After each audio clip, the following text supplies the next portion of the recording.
Jason. Doug, I'm just checking. You still have your flag, don't you?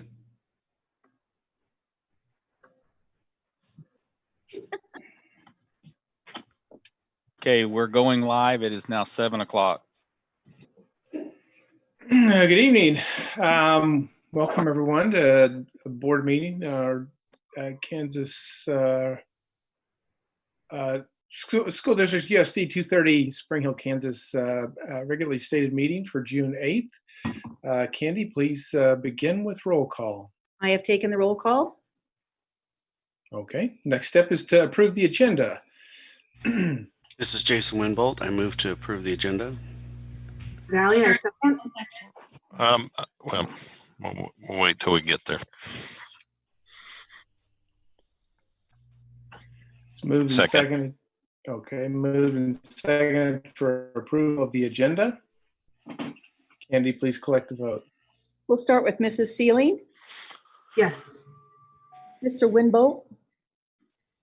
Yes. Mr. Updike. Yes. Mrs. Mitchell. Yes. Mr. Anderson. Yes. Approved. So Eric and Brent are not in attendance. Is that correct? Eric will not be in attendance and all, and Brent will be in a little bit later. Okay, very good. Thank you. Please rise and join me in the Pledge of Allegiance. I pledge allegiance to the flag of the United States of America and to the republic for which it stands, one nation, under God, indivisible, with liberty and justice for all. Very good. Thank you. Moving on to recognitions, Dr. Burke. Yes, we had the end of the year recognition reception, and many of you participated, so thank you very much. It was kind of a sad way to end this a year that didn't go the way we wanted. We had quite a few retirees and quite a few teachers that had gotten their 5, 10, 15, 20, and I believe 25-year pins. So sad to see those retirees leaving, and had a chance to recognize. So all of you that participated, thank you very much. We'll start with the elementary school, Timber Sage Elementary, Jason Townsend. Yeah, thank you. It's our last board meeting of the year, so I want to make it count. But I'd like to recognize Philadelphia. I know we recognize him a lot for a lot of stuff, but kind of thinking back on today about this whole COVID thing and when it all started. And I remember calling Kylie right about spring break time, and he was trying to organize ways to get our buildings clean for a future that we did not know. It put a lot of stress on him, but he handled it well. And throughout this whole process, he has organized things just beautifully, even under stressful times. I'd also like to give a shout out to, I know Tammy Endicott gave this last month, but I want to do this as well. My fellow elementary principals. There were a lot of unfortunate things with this COVID school closure. One thing I can tell you, it has brought our elementary principal team closer than what we've ever done. And we've really started having good discussions on what elementary learning looks like in Spring Hill. We've had that time to do that. So there's a positive outcome for that. And then the last one, I hope I'm not stepping on any toes on this one, but we've been participating in a series of meetings with Mr. Wilson with our strategic planning. And I won't go into a lot of detail, but even us principals need leaders, and that's why they make assistant superintendents. And he's done a good job, and I think he deserves a shout out for that as well. He's doing things in a unique way that's not generic, and I really think it's going to make a positive impact on education. So I wanted to give a shout out to him as well. Okay, Prairie Creek Elementary School, Jody Cole. Good evening. I would like to recognize the YCare staff for the seamless job they're bringing students back into our building. They provide curbside service of drop-off and pickup. They take students' temperatures 3 times daily, at arrival time, at noon, at dismissal. Students are spread out in ratio groups of 1 to 15, utilizing the gym, cafeteria, halls, and playground. Anytime students change activities, moving from the floor to table, they sanitize those areas. All games and toys are sanitized each night. Tables, surface areas, and bathrooms are sanitized each evening. Students have their own plastic tubs for their personal belongings. White Care staff wear masks, and masks are optional for students. This week, the White Care has 40 to 53 students each day, and it has been really exciting to see and hear the students back in our building. Thanks. Spring Hill Elementary School, Tammy Endicott. Good evening. Tonight, I wanted to take a few minutes to recognize my head custodian, Dave Great. Mr. Townsend talked about this a little bit, but I am so thankful that Dave is there and sanitizing everything really, really well and making me feel very safe, as well as the other staff that are in the building, very safe as we come in. Anytime a staff member's in, he goes behind them and sanitizes, and he's just doing a phenomenal job. So I wanted to make sure and recognize him. And the other people that I wanted to recognize that I've had to contact several times in the last couple of weeks are several of our directors. And so I just wanted to recognize all of our directors as all together, because they really have. I've called and they've done the digging for me, and they've done some of the researching and things that I needed. So I really do appreciate their support and wanted to do a shout out to them tonight. Woodland Spring Middle School, that would be Rod Sprague. Good evening. First, I'd just like to say how excited and proud I am of our secretary staff at Woodland Spring. Throughout the whole COVID crisis, they've done a great job just meeting the needs of our community, families coming in. We've had a lot of new families coming in and asking questions, or calling and asking questions about our school, and they've done a great job just welcoming them and getting them ready. I'd also like to recognize Sheldon Pipkin and Darcy Sly. We're getting ready to start our summer conditioning on June 15th, and they've done a tremendous job putting together a plan that's going to keep kids safe and also give them an opportunity to stay in shape and get ready for camps and fall sports as well. Spring Hill Middle School, Trevor Gertson. Hello, I want to recognize 3 staff members, and these 3 are all involved with our summer conditioning program. We're anticipating upwards of 90 kids to be involved in the conditioning program. Aaron Todd has kind of led the organization, and we have Kelly Koenigsman and Jordan Coopersmith. Both are first-year teachers who are taking on the leadership along with that. And then Helen Cutis, as our nurse, kind of helped train them on some of the safety procedures. So grateful to have their leadership and willingness to support our kids conditioning this summer. Wolf Creek Elementary School, Beth Cooper. I want to take a quick minute and recognize my leadership team. This quarter called for some extra leadership from school staff. We had a lot of communicating we needed to do, sometimes in a very short time, and I could reach out quickly to my team, and they would get information and messages to all of their team members very quickly. We have a member on the leadership team for each grade level. In addition to that, we have 1 special education member and 1 specialist member, so it's a really great way to reach the teaching staff quickly. And in particular, our classroom teachers, our grade level leadership members, worked very hard on the continuous learning plans. They were the representatives that coordinated with the other schools so that we could present a cohesive district plan to parents instead of just having, school by school plans. So I just wanted to thank them for the extra work and effort they put in this quarter. Spring Hill High School, Mark Williams. Hi, good evening. I would first like to recognize Patrick Donahue and the paras across the district that came and helped clean out student lockers and collect their items and get everything organized for our student distribution. It went extremely well and was well organized, and we wouldn't have been able to do it without them. Second, I'd like to recognize 2 seniors. Normally in a normal year, they would get to go to Topeka in May and get recognized as being a governor's scholar. Jaden Gallagher and Brianna Gawley, they did a tremendous job, and I'd like to shout them out for being Kansas Scholar. And last, I'd like to remind you the graduation has been rescheduled for Saturday, July 25th at 10 a.m. Thank you very much. Kathy Martin, Insight. Yes, I would like to take a moment to recognize my high school principal, Heather Appleby. Heather has been serving in a principal role, various grade bands since fall of 2014, and she is going to be leaving that position here in less than, well, about a month now. So she's done a lot of great work and has been an integral member of our leadership team at the virtual schools, and we will definitely miss her.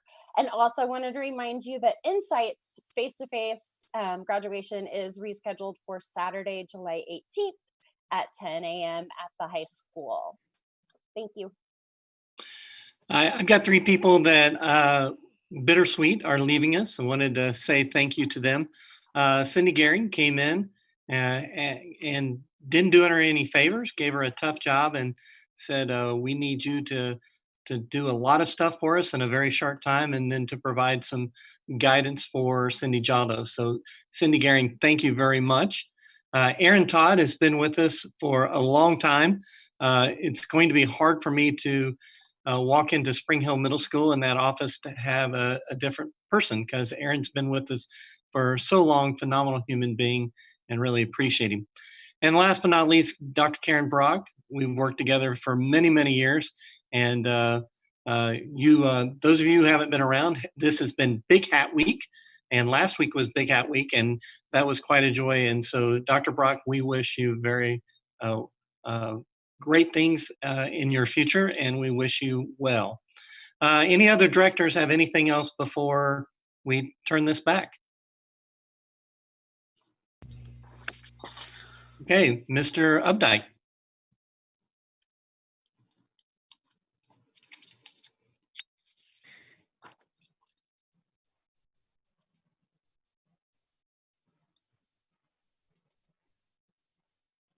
Doug, I think you're on mute.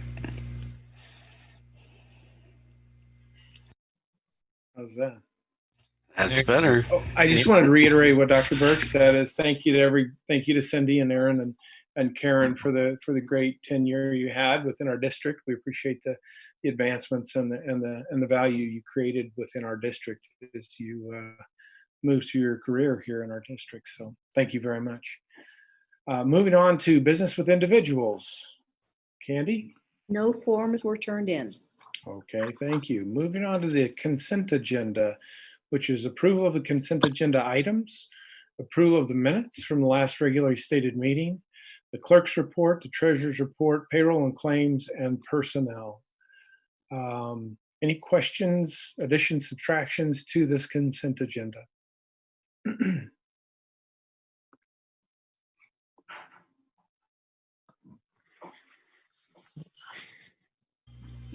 Mr. President, this is Jason Winbold, I move that we approve the consent agenda.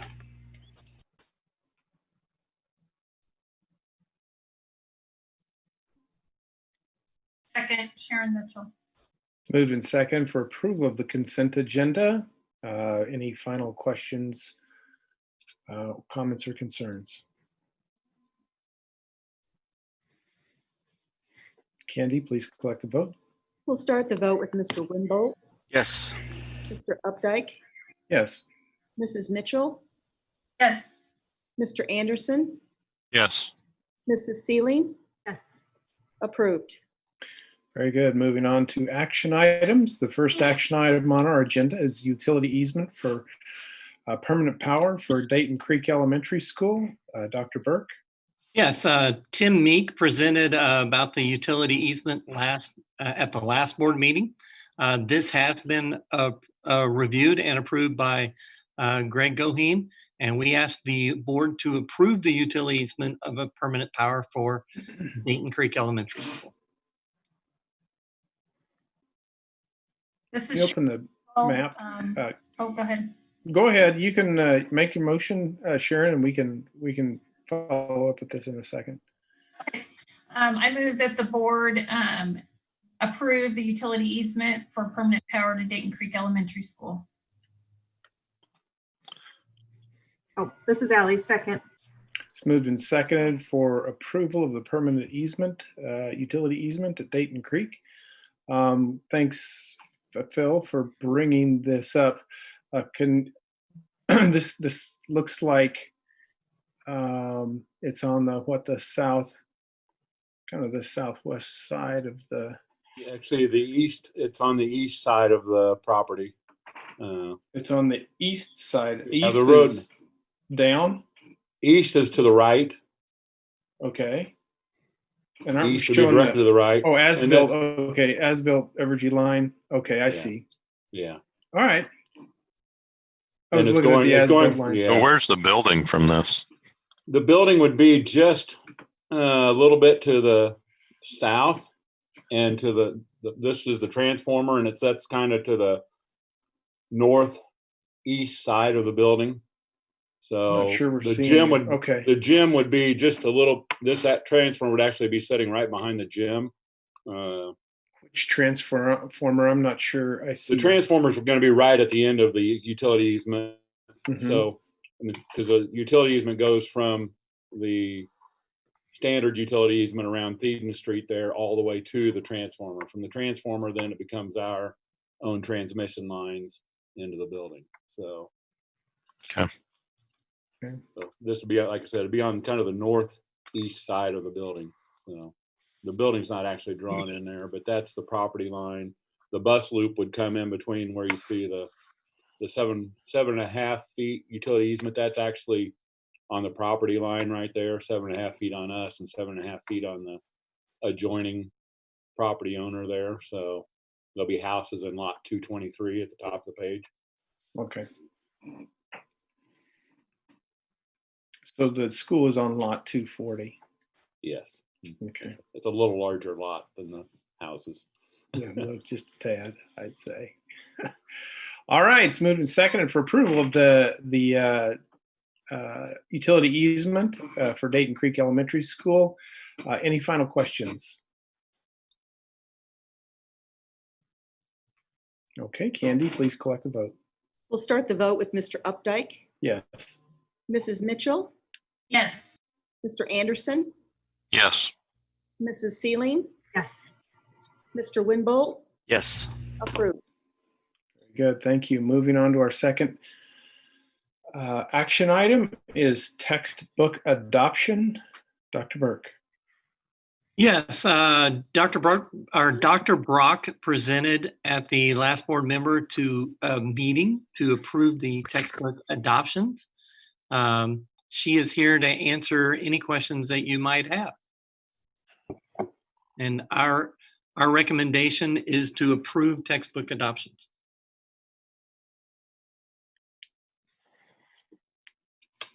I had a question on the high school reading. I guess this is just to supplement the books because there's really not much text in the textbook. Is that correct? It's full text. They come in consumables for the students. So a lot of what is there for the teachers is available for them to see online, but they are consumable text. It's just 9th grade and 10th grade that are getting the full book for each student, a full set of consumables, I should say, for each student. They're going to use 11th grade as classroom sets because they have so many novels to supplement at that point. But yeah, it is a full literature anthology like we've had in the past. They're just broken into consumables. But the only thing I could really see online was maybe 15 paragraphs, and then that was it. So I wasn't sure if that was supplementing the actual books that No, you shouldn't. reading, or No, you should be able to get on and see. You can log on as a teacher or you can log on as a student. You should be able to see the whole text on there. it had about 1 page of text and then 10 pages of evaluation of the text. Is all I could really see. Anybody else? I guess everybody else was able to get on and see everything. I'm probably the only one.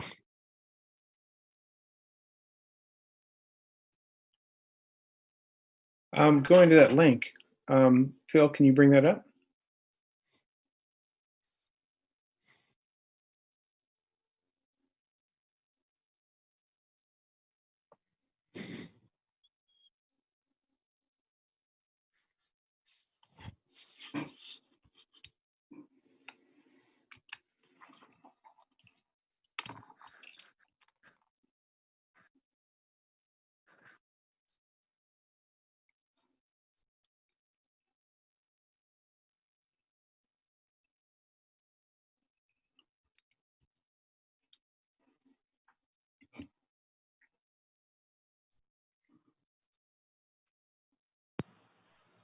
Where am I going from here, Karen?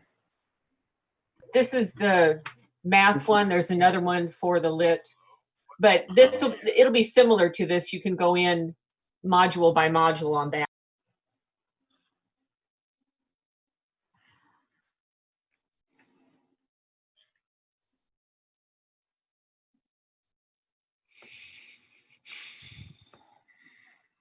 So did you need to type in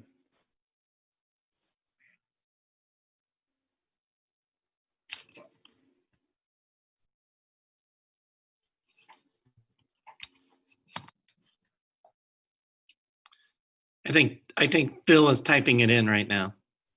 Okay.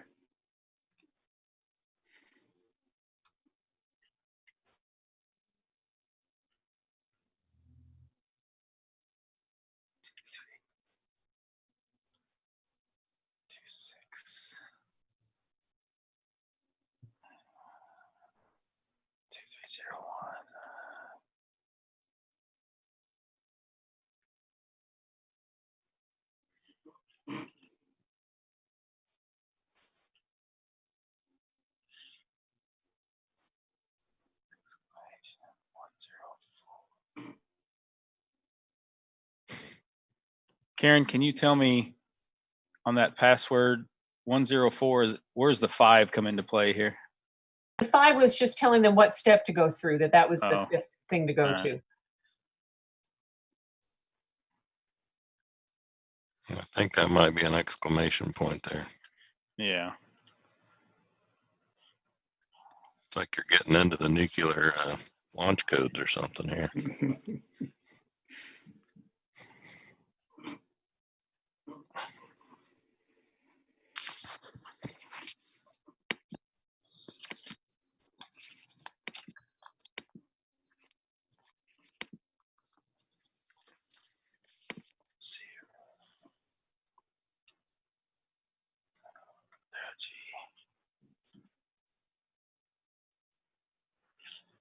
I don't know. I can't get the password to go. I'm still working on it. I think we have a couple sample sets that teachers brought back that we can have brought over to the office to see hard copies if you'd like. Yeah, I don't know. I guess maybe I wasn't in the right place, but I was seeing that was pulling up different modules and there was just like one page of text and then it went straight to what'd you think about the text? I didn't see the actual book. So is that a different place or those come hard copy, I guess, the books? I noticed the same thing. I tried to look into it earlier today and just got the pages that asked for opinion.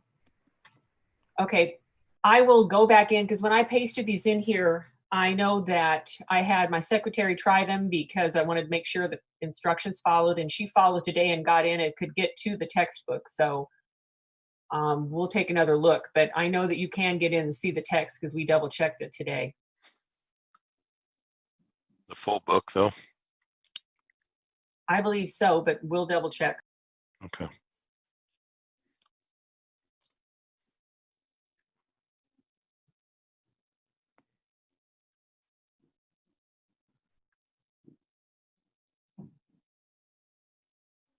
additional comments or questions?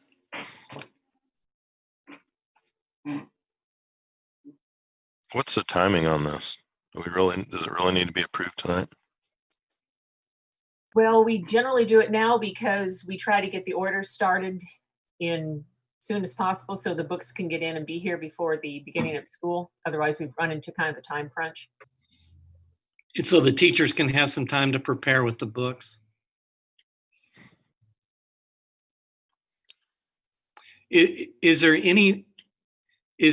it literature the only one that you have a concern with? Because if it is, then we could go ahead and pass the others and hold off on literature. Yeah, I couldn't get into health at all. I could at least look at literature. Math looked good. I was able to get into that tonight after Karen sent me the updated stuff. I don't know about anybody else, but health, I have written the rep. It's probably that the code has expired since we did this a month ago. So I've already emailed the rep.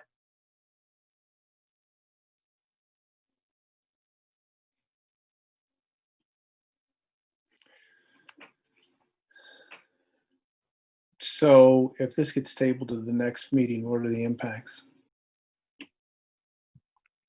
Karen, you want to answer that, or? Well, it just sometimes makes it hard to get the books here in time and get them delivered and into the hands of the teachers by the time they start school. We also would like to do training for teachers on these resources as soon as possible.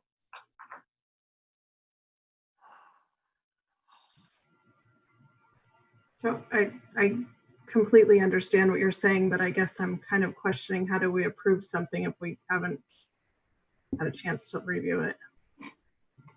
Yeah, I don't disagree. That's part of the reason that we get things out 2 weeks at a time, so that you have 2 weeks to preview it. This time it took 4 weeks before we could have another meeting. If we'd have known there was an issue prior to tonight, we could have, or prior to today, I think that we could have got it. What I would say is anything that we know that you have looked at and you're okay with, we can go ahead and move on with. Anything else? Is this the hit literature, Doug or Phil? Yes. Well, and for the record, we haven't had this for 4 weeks. We haven't had it for a week, maybe just a couple of days. Karen, didn't you do a presentation on this a month ago? Yes, at the last board meeting, all of the instructions were posted.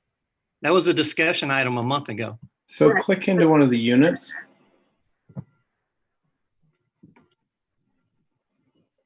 And then you click on a lesson.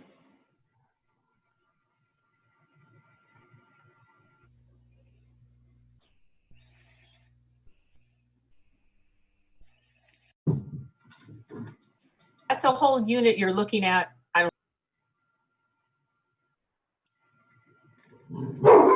So click on, just get us into this so we could see an example of the details that are available.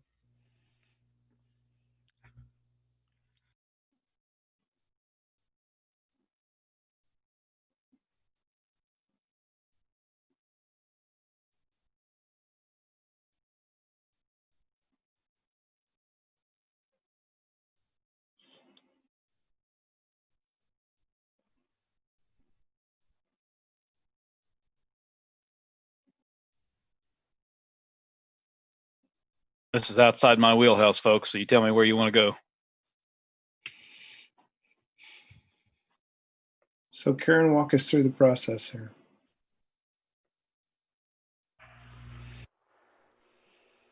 Karen, you're on mute.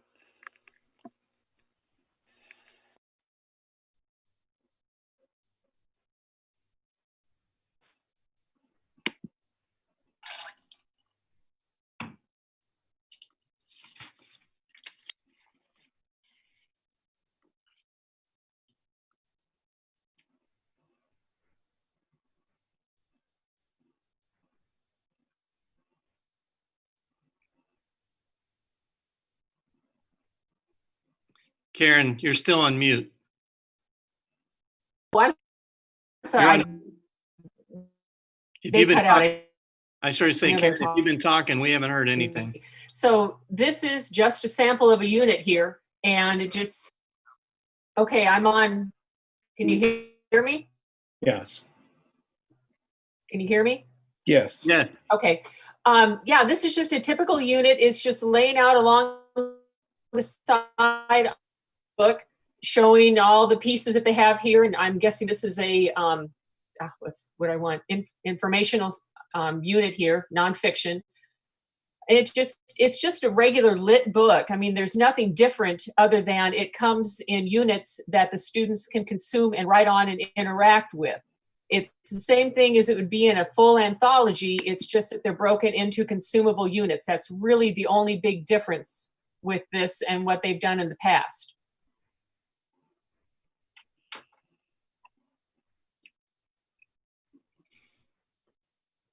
So click on check your understanding.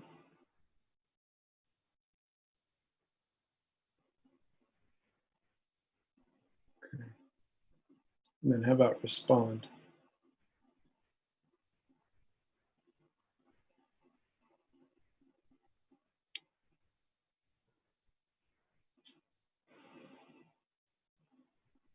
Okay, this is this is a student version, I think. So they can do it online, they can interact with the text online, but they also have a consumable that they can use.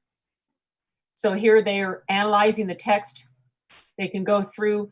What is different with this, it also comes with a huge bank of online resources that are not in the consumable text that the teacher can supplement with.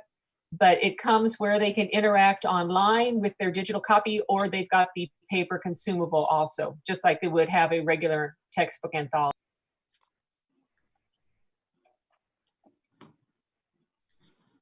Okay, so Karen, can you remind me of the process that you go through in order to select these texts? Who's involved? How broad of a spectrum or how broad of an audience is At the beginning of the year, we call to vendors for samples. We have a rubric that is used by the English department, or in this case, English department. They go through the samples. Some of them have suggestions of things they've heard, this copy, this series. They send them to us, we get them.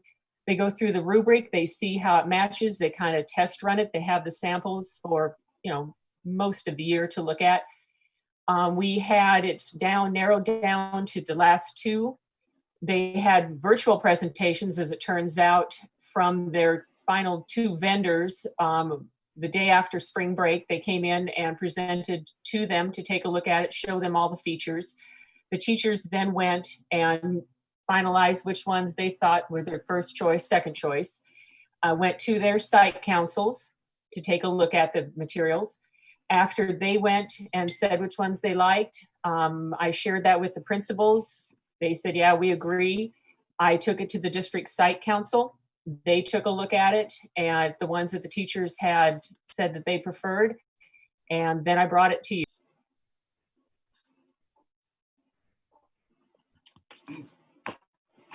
So it's a rigorous process with contributions from all the way from teachers up to administration within the district. Is that accurate? Yes. Okay.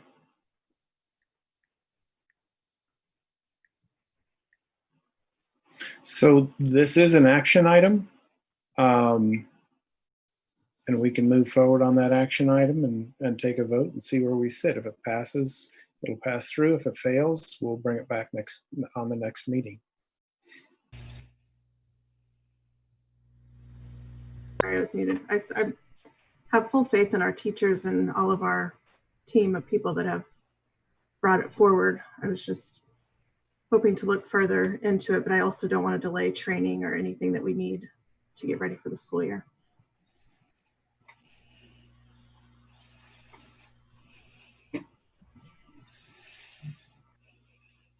This is Jason Winbolt. Mr. President, I move that we approve textbook adoption as presented.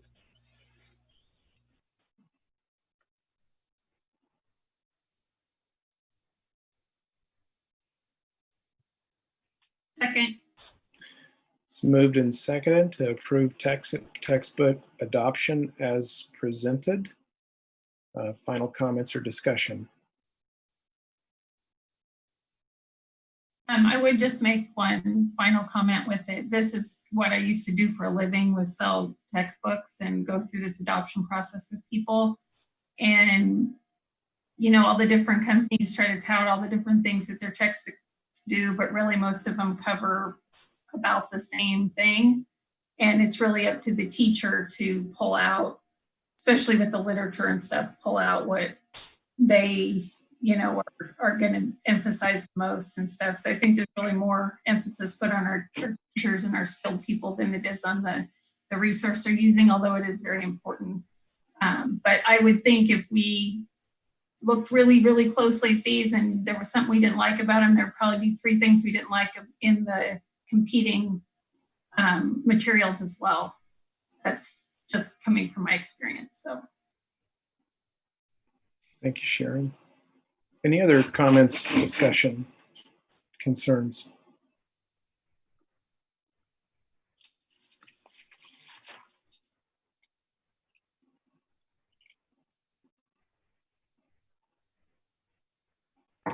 Candy, please collect the vote.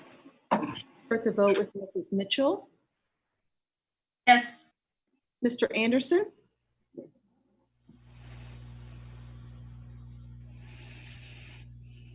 Mr. Anderson?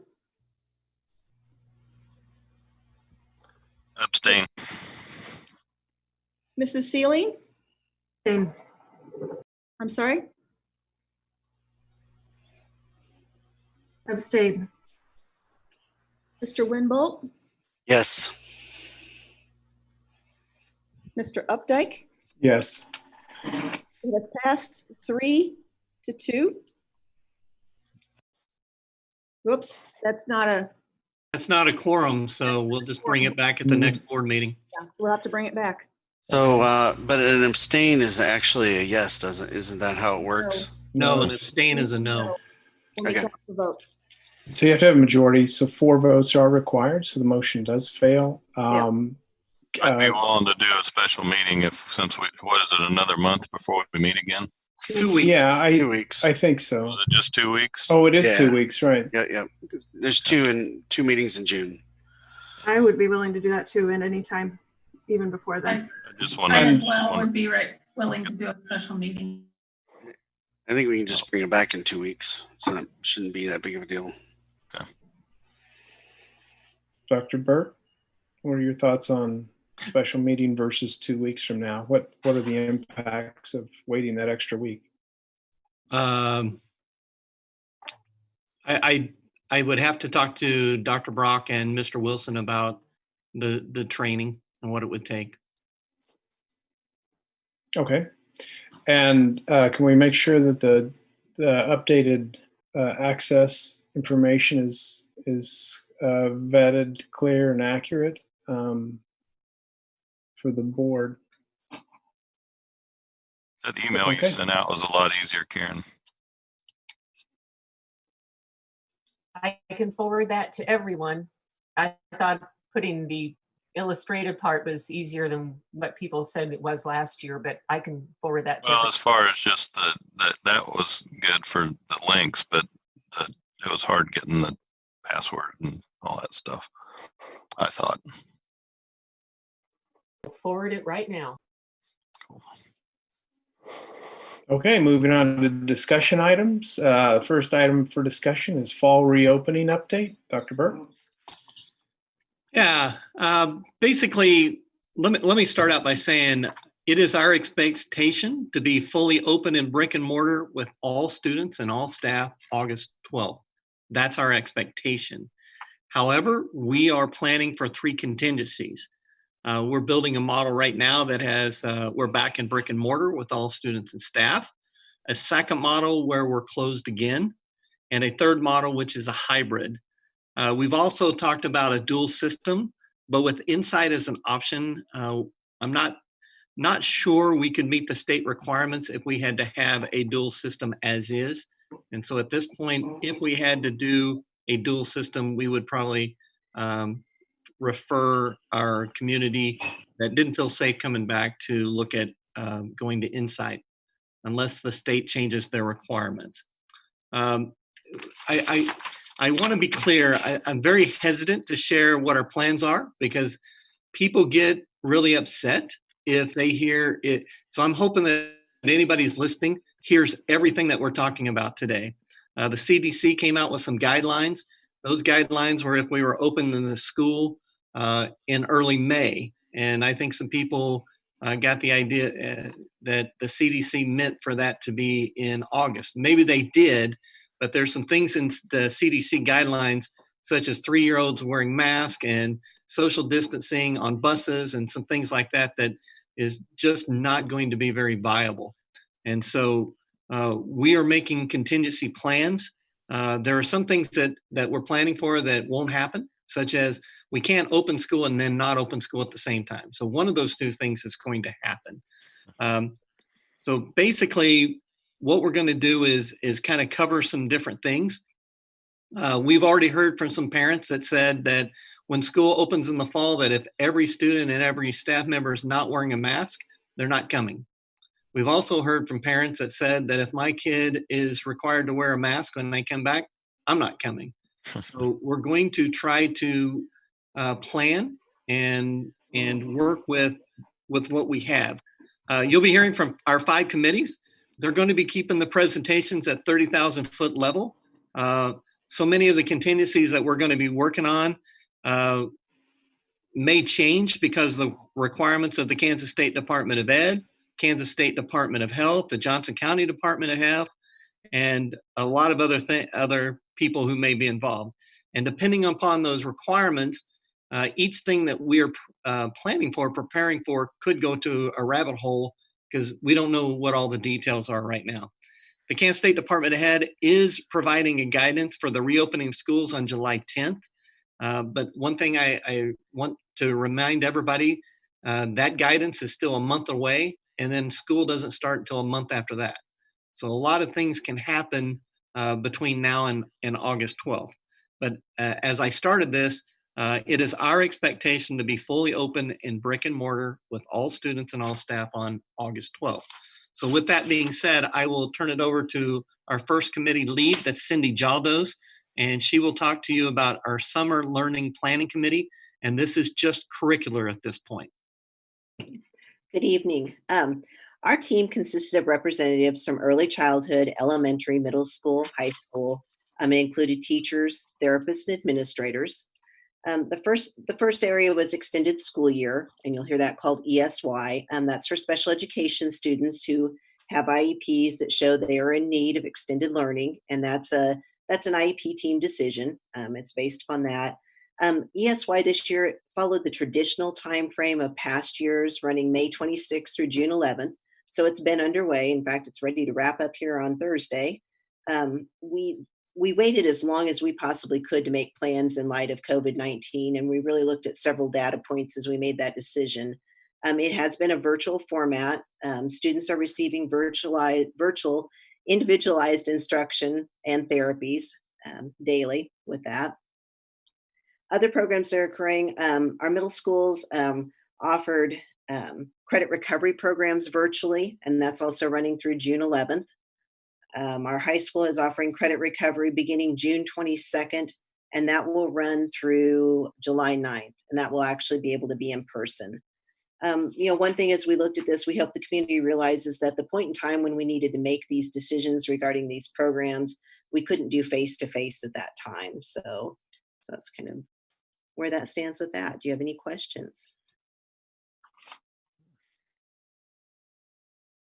If you don't have any questions, we'll move to the Fall Learning Planning Committee. This is Brad Wilson. First of all, I'm extremely proud of all the planning that has been done, both at the secondary and elementary levels, especially the leadership. So Trevor Gertson led the secondary team, and Jody Cole and Tammy Endicott led the elementary team. And of course, they had a variety of individuals on those committees at those levels. They did an absolutely fantastic job, but it would take literally hours to review all of what they did. It was a very involved set of committees. In fact, it's one that we had to split out into separate levels. They did so much. At one point, they gave every single teacher in the district the opportunity to provide input, especially regarding the professional learning opportunities I'll talk about. As a Fall Learning Committee, we discussed all types of learning options. Every single possible scenario that Dr. Burke spoke about, we discussed in fairly deep detail. We discussed how to implement a dual system in which most students are in school, but some students need virtual options. We discussed ways to teach in a limited contact, socially distanced environment. Everything from whole group to small group instruction to even individualized interventions. We discussed how to meet the emotional needs of students and how to embed that in the learning as they return. We also discussed a hybrid system, in which maybe only a limited number of students would be able to come into the classroom or into a building at a time, and all the challenges in trying to teach in that system. Although all of these possibilities had potential decisions, the only thing I really want to talk to you in detail tonight are the decisions that we know we are going to implement, and we're going to do them immediately. We are determined that if we are going to be required to teach in a virtual environment, that we needed to give our teachers and staff the best professional learning possible so they are equipped to be their best for our students and for their student learning. So this summer, we're going to be offering the following professional learning sessions that I'm going to read to you, both at the elementary and secondary level. Teachers will be paid to participate in the synchronous learning sessions, and then they will get professional development points for asynchronous learning sessions. So the sessions they determined were Google Classroom, how to, doing that at both levels, virtual student engagement in a synchronous learning environment at both levels, virtual student engagement strategies in an asynchronous learning environment, and that's at both levels. How to teach the students to be online learners in a virtual setting at both levels. Assessment strategies in a virtual setting at both levels. At elementary only, a regular ed and special ed, how to work together to help kids in that area. At elementary only, Seesaw how-to tutorials. Again, that's for the younger grades. And then classroom management in a virtual setting at the elementary level. At the secondary level, content-specific facilitated collaboration sessions, as well as differentiation and small group instruction, only at the secondary level. I couldn't be more proud of our instructional coaches who are leading the development of those sessions. They're actually working right now to put those together. We hope to have the asynchronous ones out early in July, and then the synchronous, and even potentially closer to August, some potential face-to-face, especially for those teachers that really need that personal attention as they try to learn some of those things. So our instructional coaches, I just want to recognize them. It's Giselle McDonald at Spring Hill High School, Jolene Rutledge at Woodland Spring Middle School, Mika Bauer at Spring Hill Middle School, Angie Janovic at Prairie Creek Elementary School, Dr. Susan Tice at Wolf Creek Elementary School, April Levitt at Spring Hill Elementary School, and Lisa Consum at Timber Sage Elementary School. And then additionally, Maggie Dugan from Wolf Creek is leading some of the work on Seesaw. So they have done a phenomenal job. So board members, we need to pause at this point.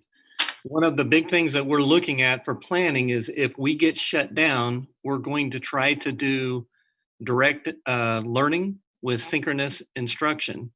And the only way we can do that with the elementary is if we go one-to-one. There's not a way that we can provide direct instruction with elementary kids if they don't have a computer. So if the board's will is that we don't do that, then we need to pause now, because we're doing a lot of training, or we're planning to do a lot of training for our elementary teachers. Basically, if we're not asking to go one-to-one for forever, we're just asking to go one-to-one if we're shut down again. Otherwise, we'll go back to the packets and do just the packets. I can tell you that we've had quite a few parents that said that they have an expectation of something more than the packets.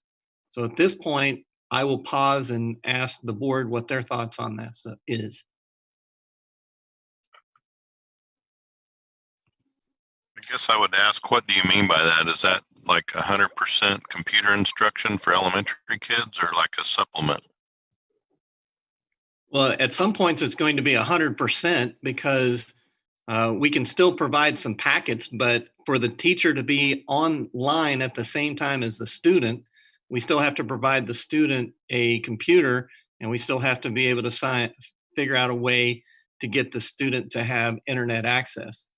So for some people, they may only want a packet, but one thing that we've heard over and over from our parents is that they want direct instruction. Can't do direct instruction without a computer and internet. So you're talking more the instruction piece, and not necessarily they're doing everything on the computer. They're just mainly getting instruction. Yeah, they should still have some, I hate handouts, but they should still have some handouts. There should be some paperwork. Some of that they can do online. There'll be, it'll necessitate some reading, but I can't say what percentage would be online and what percentage would be packets. I think it's safe to say, especially on our younger students, that they wouldn't be spending all day in front of the computer like they do when they're in school at class. I think the question to that is obviously the parents the ball would kind of be in their court again. It would be kind of a homeschool type environment if we're asking them to do handouts and worksheets. And one of the things, which I know we haven't had committee meeting report yet, but one of the things that came up was giving the parents a little more instruction and ensuring them that we would do that if it comes to that. If it comes to we have to do everything online, the parents feel like they need a little bit more direction. So I don't know if it's a parent. I just want to be able to reassure them that we'll help them through it. And we've discussed in the Fall Learning Committee putting out videos that would help the parents. We thought we could even leverage some of the work we're doing over this summer to provide that for parents as well. But either way you look at it, if we're out of school, it's going to be a challenge because parents are going to want to still be able to work.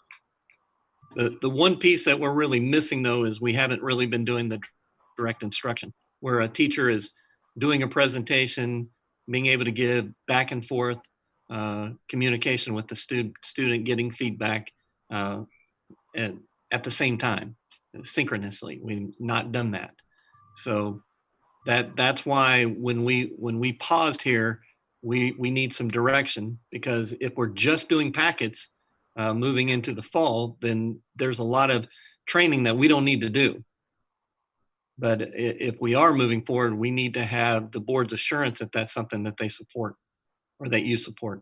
I think what you're asking then is if we support making sure every student has a computer access. Yes. Yeah. Is this purchasing a bunch, or are these things sitting in a building somewhere? Phil, you want to answer that? You bet. So we currently have iPads with enough for every student K1, and we have Chromebooks enough for every student 2 through 5. And they sit in the classrooms currently, and teachers use them in their classrooms. We just don't send them home now. 6 through 12's already got their MacBook Airs. Which is why, just to clarify, that's why there might be people out there wondering, we are one-to-one. It's just the elementary school is one-to-one in the building currently, right? That's correct. I don't see why we wouldn't want to do this. I mean, I think if people are going to be none of us want this to be a situation that's going to happen. And, but if it does, I think we need to empower people with whatever we can in order for it to be as close to a person talking to them and instructing them as possible. And if that's the way to do it, I think I would be supportive of it, speaking for myself. Our plan is to, if this is proven, and I will bring this back for an action item at the next board meeting. If this is approved, we're planning on doing direct instruction with the students. Parents could be online at the same time. We should be able to save a lot of it. I don't know if we have the bandwidth to save everything, every presentation, but that's also, Mrs. Sealing, to help that concern that we have with the parents, that we would also have videos of the teacher teaching so that they could see that over and over and over and help their children with that. So that's part of the instruction would be direct. I think that we can save that, but then again, there's some videos and some other things that we could do to expand what we've done.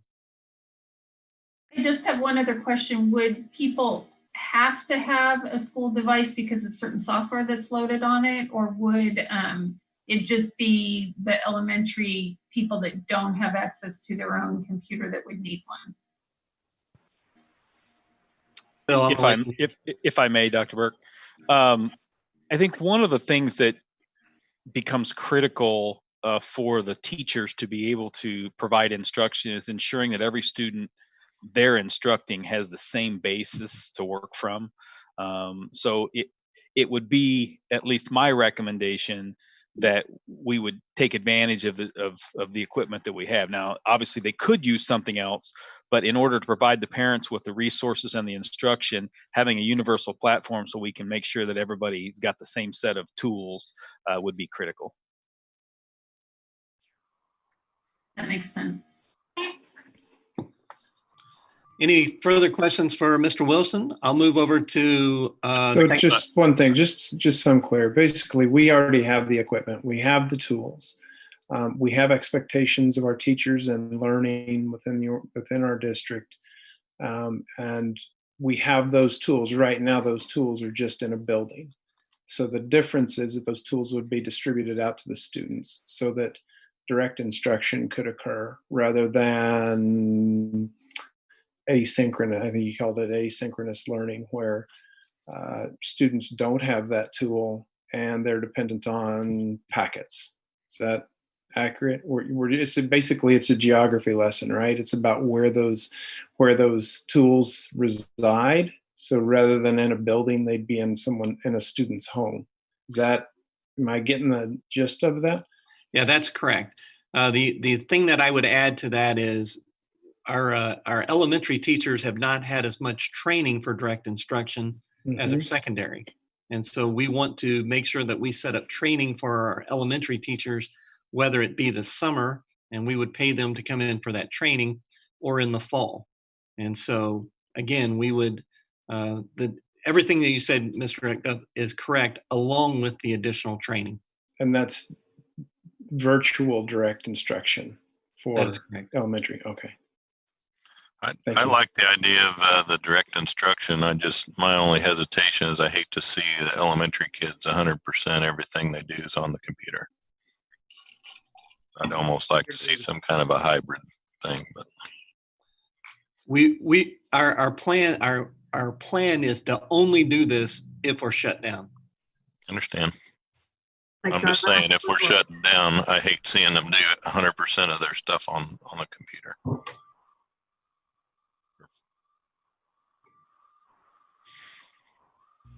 Okay, so that'll be an action item on the next agenda. Okay. Mr. Elliott, Technology Devices and Internet Access Committee. All right, thank you. Let me start by saying those of you that have been around me for a few years know that I really need to have a firm grasp on where we're headed. And so this three-headed snake is making me a little bit uncomfortable here. The members on our committee had building administrators, elementary school staff, pre-K staff, middle school staff, high school staff, and special ed staff. And I think it's important to mention too that a lot of us that are committee chair were on several of the other committees as members, and many of our members were on other committees. And so it really helped with us to try to keep up with the discussions in the other committees. With that, the first thing we started with was looking at devices for this the end of the semester. So what were we going to do with the 6 through 12 student devices? What were we going to do with the few devices that we did send home in the elementary to meet some needs there? We did have some pretty in-depth discussions about the amount of staff resources and time to collect all the devices from the 6 through 11 students, and then having a plan to redistribute those if we were closed. And at the time we had to make that decision, that was still pretty up in the air about what we thought might happen. And so we did elect to have them keep those for the summer. One of the things we talked about in there was to try to encourage them to get them repaired as they might be accidentally damaged over the summer, that we would waive their 20% or 50% if it's the second time of the damage, because the last thing we want to do is have 200 or 300 devices come back the first day of school. We just wouldn't simply have enough spares to keep everybody going. So we did develop a 12th grade pickup plan that with Mr. Williams and his building support worked really well.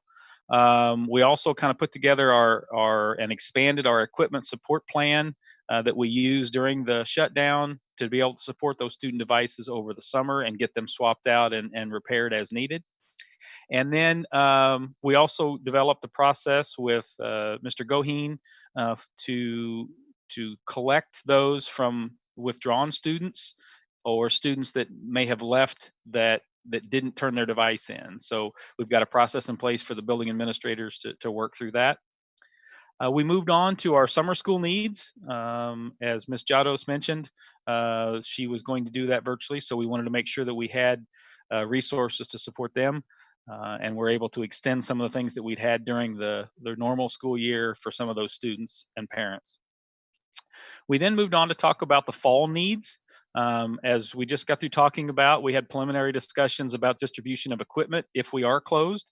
So that would be the K through 5 if we choose to send those home, and then also the new next year's 6th graders, this year's 5th graders, and them getting their MacBooks. We have been looking at the software, web resources, and synchronous instruction tools within my department right now. I'll be bringing that back to that committee for some further discussion and evaluation and recommendations so that they can finalize their training sessions. And then, as many of you know, the internet in our particular community has its challenges. And so that's probably the thing we spent the most time talking about and working through. The district does own some hotspots that we can make available. We are expanding our access in our parking lots, or working on a plan to do that, so that we can have some designated areas. We'll actually mark those areas in the parking lots so that if that does become a need, that is a space that would be available. We did review the community options, what few there are, to see what services are available. We've been working with those. One thing I thought was kind of interesting, Suddenlink is offering free through June 30th for any household with a student. The one catch is you had to be a new customer. You couldn't be an existing customer. And then after July 1st, it'll go to $14.99 a month. CenturyLink, we met with them and talked with what options they might have to help support our families as well as our free and reduced student population. They're working internally to see what options they might be able to develop for the fall. And then we do have an existing partnership with the Sprint 1 Million project, which is a free hotspot resource. We have a few of those. About 25 of those that we've been able to give out, and been using those primarily at the high school, even when we were in session, so that some of these students who didn't have internet at home had resources. Finally, the most exciting one is we've been reaching out to some providers that aren't in the area to see what kind of appetite there might be to come to town. And we have found a wireless provider. This is not a cell phone based system, but more of a point-to-point wireless solution that is very interested. And we've been having some creative discussions with them about potentially leasing some of our assets, as well as some opportunities that they would offer some student discount and some free and reduced student services. So hopefully there's more details to come on that as we work through some of the municipality discussions and approvals, and work through some of the contract language. Hopefully we can come back with more information. That's all I have. Does anybody have any questions? Yeah, when you say they'd be looking at some of our assets, what do you mean by that?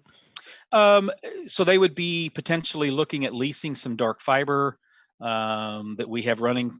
We have almost 10 miles worth of fiber already buried in the ground across the district. They would use that as transport for their, they would be a totally separate infrastructure. They'd just be putting their signal on some of our unused fiber optic lines. They would be potentially looking at high surfaces, field light poles, HVAC units on top of buildings, those kinds of things, to see what kinds of signal paths they might get, because it is a line of sight solution. So they actually, sometimes it's better for them to be lower, not on cell phone towers, because of the tree canopy, where they can get in under it rather than over the top of it. And what's the signal? He's using 5 gigahertz, which is the it's the same signal that we use on our wireless access points within our building, but it's a directed point-to-point resource rather than a broadcast like we use. So we have 5G in our buildings as well? No, 5 gigahertz is different than 5G. The 5G signal is 5th generation cell phone signal. That is not at all the same thing. Okay. I'll be really interested to hear what else you come up with. Thank you for working on that. I know this is one huge concern across the district, so I am really appreciative of your time in that. Agree, thanks. Okay, and then Virtual Learning Platform Committee, Rod Sprague.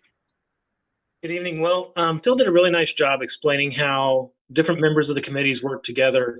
The learning management system team had the opportunity to work alongside the technology device team as well as the fall learning team to do our work. Our task was to evaluate the tools we currently have and our ability specifically to provide synchronous direct instruction. And so our team, working with the fall learning team, was able to do the survey of all teachers and talk to all teachers and get feedback from our teachers to find out what their experience was, what their comfort level was, and everything. Our recommendation from that work with the fall learning team and the technology team was to make the recommendation to stick with what we have. We don't have to go out and buy a brand new learning management system and train teachers on it and all of that stuff, that we have the tools available that we can use. That was the first part of it. The second part of that is that through those surveys with teachers, some of our teachers identified some supplemental technology tools that they were interested in. And so our team is working with the technology department. The technology department is taking that list of resources, and they're kind of vetting them right now. They're looking at their privacy policies. They're looking at how they align with our acceptable use policy, training needs that those may have, as well as costs. They're going to provide all of that basic information to the learning management system team, and then we're going to evaluate those and make a recommendation to Mr. Wilson with teaching and learning as to whether or not we think some of those tools are good to use, all of those tools are good to use, or which ones we would recommend that we adopt as a district. So our team is doing a lot of back and forth with different teams and trying to address some of those specific curriculum needs that are coming up through our if we are in this situation again. We do have to provide direct virtual instruction ways that we can accomplish that. Any questions for Mr. Sprague?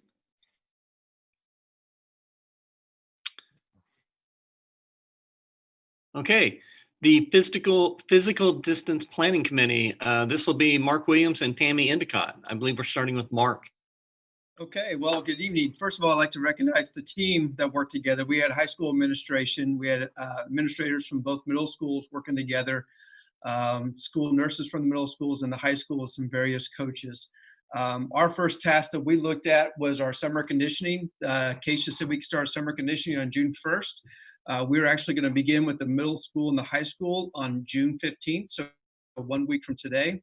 Some of the expected guidelines that are in place will be attendance will be taken every day that they're there. We're recommending temperature checks when they walk in. We have ordered thermometers. If they're not in, hopefully parents will take the temperature of the student athletes before they show up for conditioning. If not, then when we have our thermometers there, we'll be able to start taking temperature checks with that. They will be assigned with the same groups throughout the times in June. So there'll be no cross grouping, and we'll be 6 feet apart when we're outside with no school equipment during that time. On Monday, July 6th, they'll be back into the buildings. They can do the weight room. I've been working closely with Kylie to work on sanitation of the weight room during that time, and they can do team-specific activities during that time and begin team camps. For the fall, we are looking at various aspects. As Dr. Burke has said, we are fully expecting to be fully open in August, but we're looking on the plan if they tell us that we need to have social distancing involved on that. We're waiting for the guidance from KSDE that's supposed to come out in the middle of July to see what their recommendations are. But right now we're going through a lot of what ifs and what does it look like in classrooms 6 feet apart, or hallways, or lunches, or assemblies, and everything, looking for that. So that's what we're tackling right now at the secondary level. Tammy? Tammy, you're on mute. Sorry about that. At the elementary level, we started with a very small group of a school nurse, a teacher, the superintendents, and myself and Jody Cole. And Jody Cole and I worked really closely together on the elementary learning team. So we kind of thought about learning and how all the physical distancing is going to work to make sure students we're still learning, even though we might have to do some things. And so from there, we kind of built bigger groups and took what we had brainstormed to different various groups, from directors to all the other admins, and got their feedback, and then came back together to kind of hash things out. But we looked at lots of different recommendations, and as you know, this is very challenging because it changes on a daily basis, a weekly basis. One week you're told to wear a mask, the next week you're told not to wear a mask. You don't know what to do. So we've come up with several different scenarios, from worst case to fully open, which is what we're planning. We've researched some pricing and the availability of different items that might be needed. I know Kylie Delphia has looked into ordering like the PPE, N95 stuff for our nurses. We're looking at some different types of labels and things if we need them. You know, we do have some concerns at the elementary level because keeping little kids apart is going to be really difficult. But we do have things in place that we can pull from. And I think when the recommendations come out from the county and state, I think we have enough down and enough ideas down that we will be able to pull from that and meet those requirements, as well as hopefully making sure our staff, our parents, and our students feel comfortable coming back to school. Excuse me. And I think that's all I have. So any questions for Mark or for Tammy? No, just kudos. Thank you so much. We've seen so much increased mental health issues in office. And so I just want to say thank you to Mark and that whole team for working as hard as you can to get the kids back to conditioning, back with their coaches. I think it's very important. Thank you. Yeah, and I would echo something somebody said that everything's changed almost daily and weekly. That it's just so in flux that it's taken a lot of work to try to stay in front of this. So it's really appreciated. A lot of contingency planning. Certainly appreciate everybody that is on here that's been part of those meetings, because trust me, there's some frustration that comes out because we think that we have a plan and then we hear something different. So right now we have lots of plans. Right. Well, key is to be nimble, stay nimble, be flexible. Know that the only thing you can expect out of this is that something's going to change, and it'll be different tomorrow than it was today. And but we'll see. Job well done. I know it's I'm sure you've had many, many different drafts of many, many different things, and we appreciate you holding fast and steady and firm on the outcome that you're after, which is really what we're all after, is being able to open regardless of what the situation is. Let's move on to video streaming, Dr. Burke. Yeah, this has been brought up before, and usually we take this into I just went blank, completely blank. Usually we have this as an informal discussion item, but this has been brought up before, and we kind of have a dilemma right now, because if we move back to face-to-face, and I know that at least 2 board members said that they would like to have live streaming, if we move back to face-to-face at the next board meeting, then we need to move on this pretty quick. So we wanted to share some information with you, and Phil Elliott, and then we also have Greg Goheen on here as well. Thank you, Dr. Burke. What I wanted to kind of start with is, we've been utilizing Zoom's video and audio switching and taking a single feed into our distribution system to go to YouTube. So a lot of the heavy lifting has been offloaded to an outside party. We're taking the cameras and the microphones from our computers, and Zoom's combining those and providing the right output for us to be able to broadcast. When we go back to a live session, there's a lot of things that we need to keep in mind. I did want to share with the board quickly kind of a quick review of how our live sessions have been viewed. So this is our very first meeting that we did there at spring break timeframe. We had a maximum of 50 unique viewers, and then at any one time. And then the next meeting, we peaked out at 35. But you can see from beginning of the meeting to end of the meeting kind of how that how that went. The middle of April, not quite as much, and ended the last little bit. That was a marathon, so I understand. And then April 27th, we peaked out at 14 users. On the 11th, we peaked out at 29, but the majority of those I think were probably on because their kids were part of the volunteer program, and then it quickly dwindled off. And tonight, as I look over at the screen, we currently have had a total of 31 unique views. That's just updated from 29, but there are currently 8 concurrent users, one of which is our system here that I'm using to monitor it. So just kind of give you a little visibility into how many users have been doing this. I got some pricing, just as some examples here. A single camera system that would just be a single system. We would use the audio from our existing sound system up there. Would be about $9,200, $9,300 to retro into Hilltop, and utilize the same YouTube push that we're using now. Option 2 is basically the same thing. It is with 2 cameras, one on the presenter and then one on the Board of Education. And then option 3, you can see there is multiple cameras. We did this for 3 cameras, but this has a little bit more ability for us to do some scenes, if you will, as we think about large groups coming up to present and those kinds of things.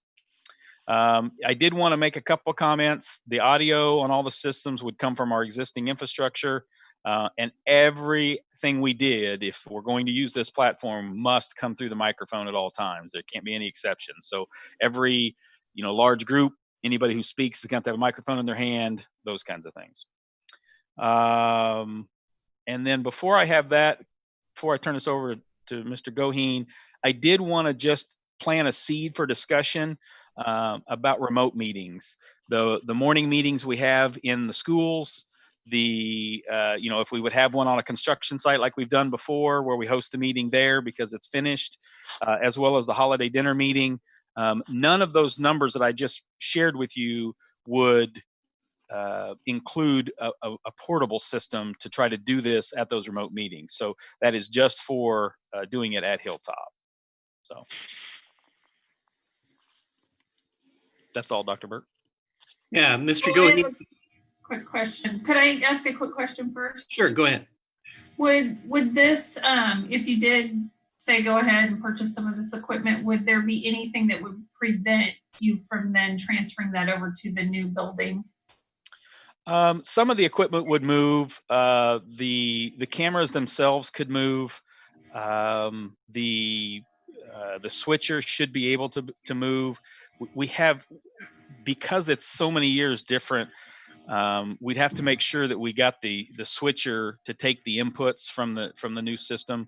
There's quite a bit of technology difference, but yeah, I believe we could relocate some of it. If I were just making a total off the cuff guess, my gut says we're talking about 30 to 40% of the cost would be able to be repurposed. Obviously, labor is a big chunk of this. So, Phil, you really didn't talk about labor. Do you want to explain that? Yeah, just the labor to install is in that quote. I can pull up one of these quotes specifically as an example. Phil, while you're doing that, we only have 12 meetings scheduled for Hilltop next year. Hopefully, we're going to be in our new building. So this spending $12,000, it's $1,000 a meeting to do it. So I just have a question, and you can tell me if it wouldn't work. But if we all have our MacBooks and we are all in Hilltop, and right now we're currently using Zoom, why can't we have our MacBooks in front of us and continue to do it this way yet in person? Is there a reason that wouldn't work? The only, and that's a great question. The only real limiting factor is that everybody would have to use a headset. Otherwise, you'll get terrible feedback if more than one microphone is available to be heard at once. I think you will be frustrated with the delay. You don't really notice it when you don't hear the person out of your, just naturally being in the room. So you'll get a little bit of an echo, if you will. But I mean, it'd be totally intelligible. It'll just be the annoyance of that delay. I think it's also worthy to point out that I know you just went through the numbers of how many unique views, meaning people during, but as I'm looking at it, one of the last ones following the board meeting had 468 views, one had 208. So I think that people are looking at the recordings later, and that this has given them an option to still check into what we're doing and be a part of it. And I also don't know that we have really, I'm not criticizing this at all, but we haven't really promoted that this is an option a lot. I know right at the beginning, but I don't think most people know about it. So I know there's a lot of parents and people out there that have really wanted to be able to view the board meetings like the other districts surrounding us. And Allie, I appreciate that comment. And I think that the one thing that would be important to note is we can probably trim some of this. The one piece that I didn't talk about as far as, and I'm realizing what Dr. Burke was asking earlier, I was a little dense when he asked the question. If we do anything other than a single camera, we're definitely going to have an employee manage this system. When I start the board meetings here, I actually keep an employee here till about 15 minutes afterwards, because I'm so busy getting everybody in the meeting, getting the agenda going, that they have to do all of the YouTube streaming components. And so that would be another piece to keep in mind if we go live. But we could potentially record the sessions and publish those later. That wouldn't necessarily have to be live, which does change some of the technology requirements. Yeah, I wanted to answer a question too. Allie, you brought up a good point about we could continue to Zoom and just be in person. Matter of fact, we've discussed that. So yes, that's a possibility. The one thing that we would have to figure out how to do is if a person wanted to come and speak at a board meeting, how we would be able to live stream it. So that's why we went with the cameras, because when we open the new board off or district administrative center, we're going to have this in there, and we probably we'll need to look at making something mobile anyway, so that when we go to the other places. But I would say the one thing that's holding us back a little bit, if we continue to do Zoom, is if we want participation from the public, and other than just having them write something and us read it, if we wanted that to be live, then we would need to figure out a way to stream it. And I'm just brainstorming with that. I don't know if we could put a computer on the podium, or whoever's presenting to us, they could also be on Zoom. I don't know. I just know that this has been important to a lot of people. I've heard this a lot, so I'm glad we're discussing it. Greg, you want to talk to us a little bit about some ADA requirements and maybe content management? Yeah, you've got a couple different issues that you need to think about from the legal perspective, and that's why Wayne had asked me to weigh in on this a little bit. I represent a lot of districts that do either a version of live streaming or recording of their meetings, or who post meeting broadcast in terms of like record the meeting and put it up on YouTube the next day or something like that. Those are two different things, and they carry with them some slightly different legal requirements, and I'll talk about those for a second.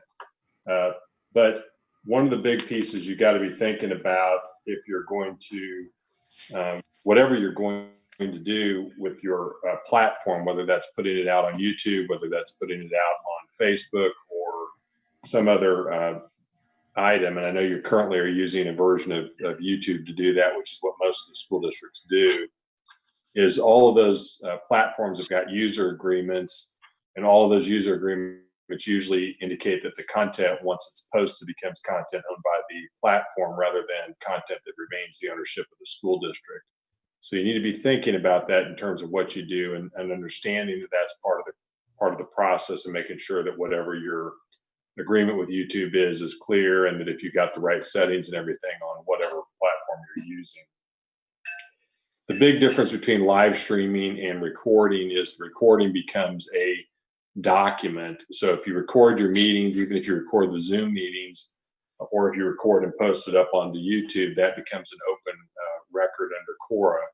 So you have to maintain that just like you would any other record, just like you do your board minutes and things of that nature. So they have to be maintained and kept that way. If you make modifications to recorded meetings, such as removing items that maybe are by accident included in the recording, or perhaps are public comments made by somebody that uses profanity or some other inappropriate information, maybe they identify students by a privacy concern, the removal of that from the document, unless you've got a valid reason to do it, becomes potentially a Cora violation or a Cora issue. And if you're live streaming the meeting, it could potentially become a coma violation or an argument that somebody's First Amendment rights been violated. So you're going to have to pay attention to what your board policies are and make sure they're in line with what you're trying to actually do, so that you avoid those types of concerns. And again, these are all manageable, but they're just things you need to be thinking about. If you're going to do a live stream broadcast and you are in a situation where you are providing the information over the internet as the venue in which public gets to see it, you have to be thinking about things like ADA compliance. So if you have to make allowances for those who are visually impaired to be able to participate and listen to the meetings, perhaps by an audio feed that's separate from the video or in addition to the video, or vice versa, you may have to do closed captioning or even have an interpreter available if you're going to do a live stream of the meeting in that fashion. Again, these are just things you need to think about, not prohibitions to doing it, but making sure you're accounting for those things as you move forward. The biggest piece really is making sure that what you're doing doesn't have any component to it that's going to end up creating any kind of exposure back to the district. So one of the best examples I can give is to sort of circle back to this whole notion of, if you're going to have public comment and you're going to have anybody who may be able to get up there and potentially say something inappropriate that shouldn't be broadcasted out, that might create some sort of problem with the FCC or one of the other broadcasting issues, do you need a delay? And that's why a lot of the board school districts will, rather than do a complete live stream of the meeting, will do a record, post it afterwards, so that if there is some inadvertent comment, they can modify that or check that as it's going through. That takes away from the ability of somebody to participate as it's going on, but at least it does give you some assurance there. On the other hand, if you want to live stream it, you just need to be careful that you are being extra cautious with things such as mentioning of students or the mentioning of any kind of potential privacy issues as you're moving forward with the meeting, and making sure that people who do participate in the meeting understand that it's being broadcast out so that their privacy concerns can be addressed as you move forward. So that's really it. And I think most of the stuff is contained in the information that was that is being sort of up on the screen right now, but I'm happy to answer any questions about specific issues. The biggest probably being that if you're going to head this direction is making sure you make a solid decision about whether you want to do just a live stream or recording, and whether you want to and how you want to treat public comment during a meeting that may be being broadcast, which is very different than a public comment in a meeting that is simply taking place at a building or a facility.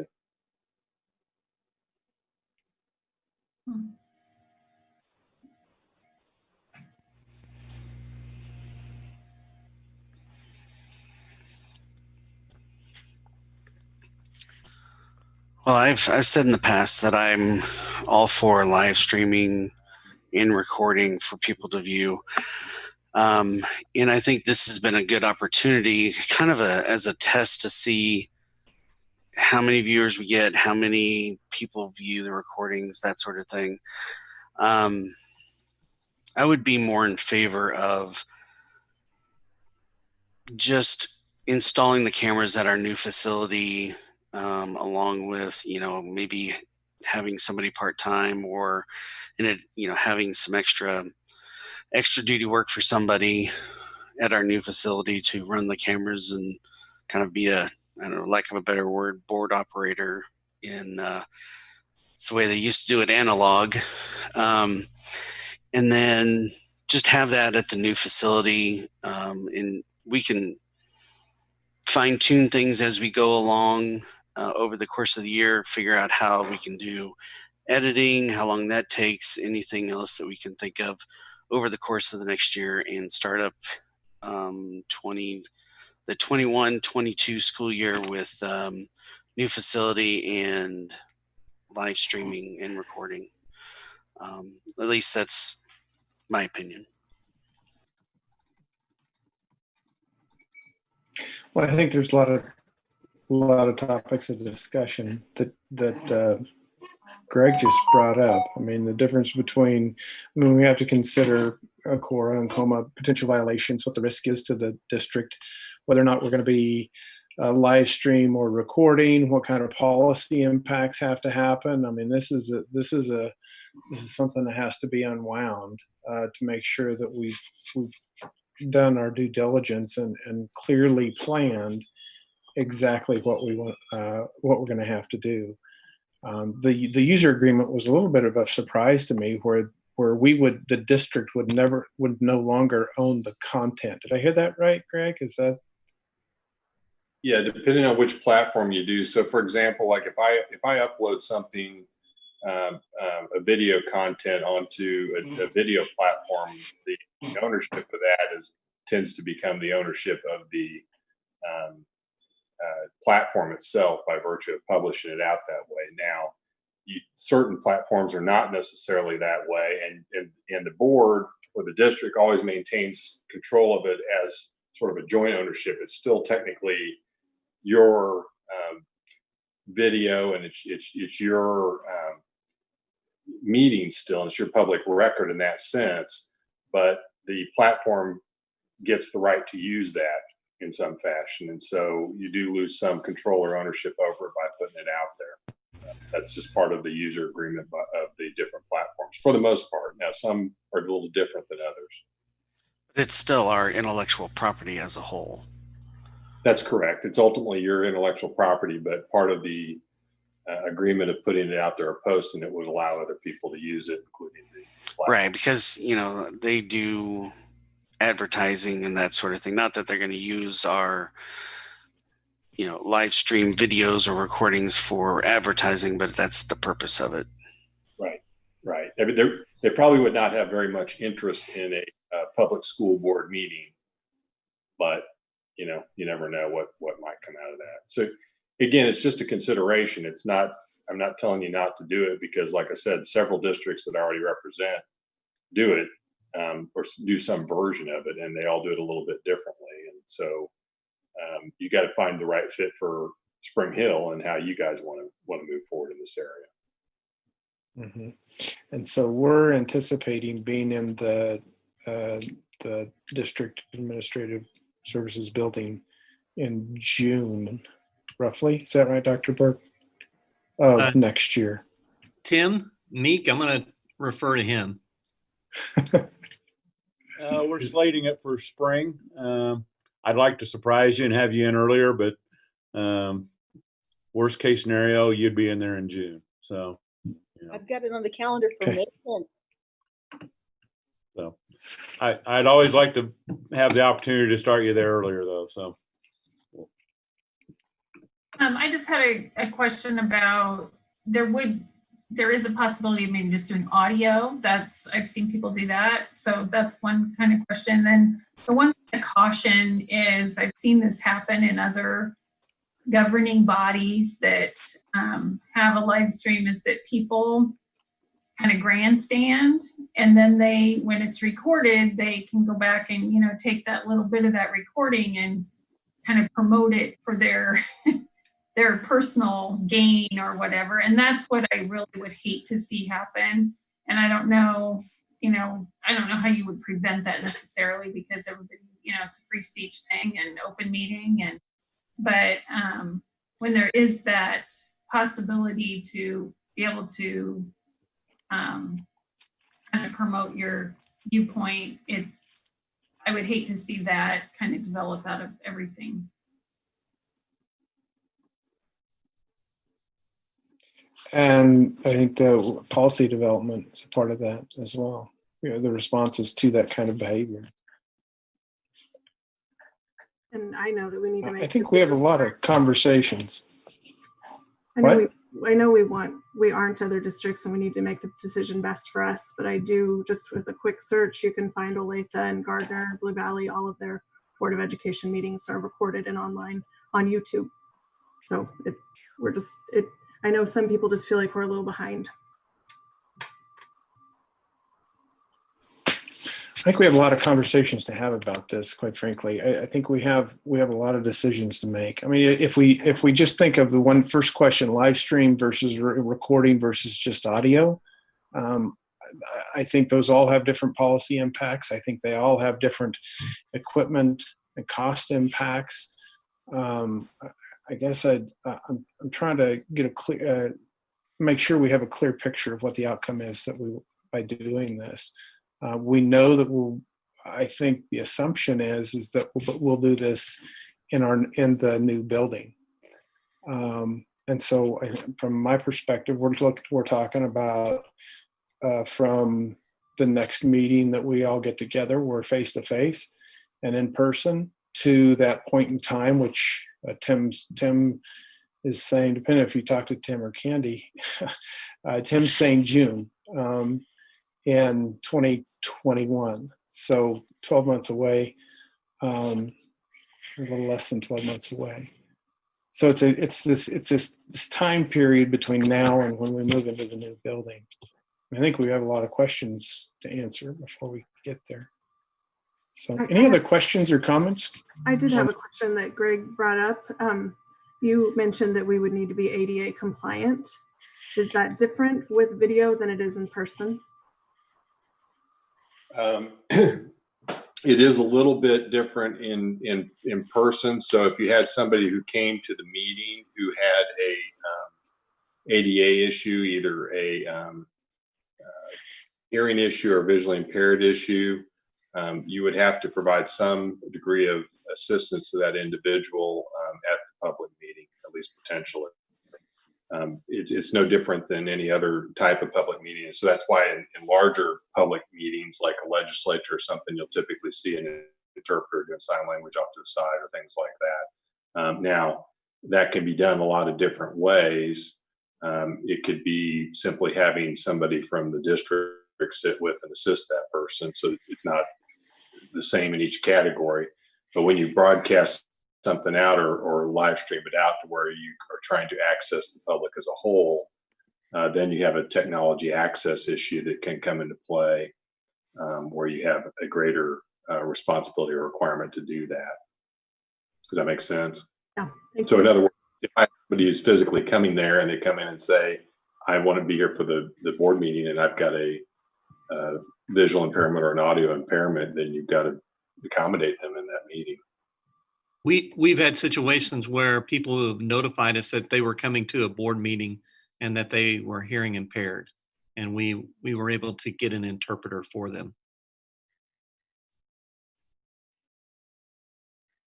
And the issue is if you're broadcasting it out, you don't know who's accessing it, so you've got to provide that on a larger scale, just so it's part of the regular course, which technologically you should be able to do, but you need to look into it as part of the process.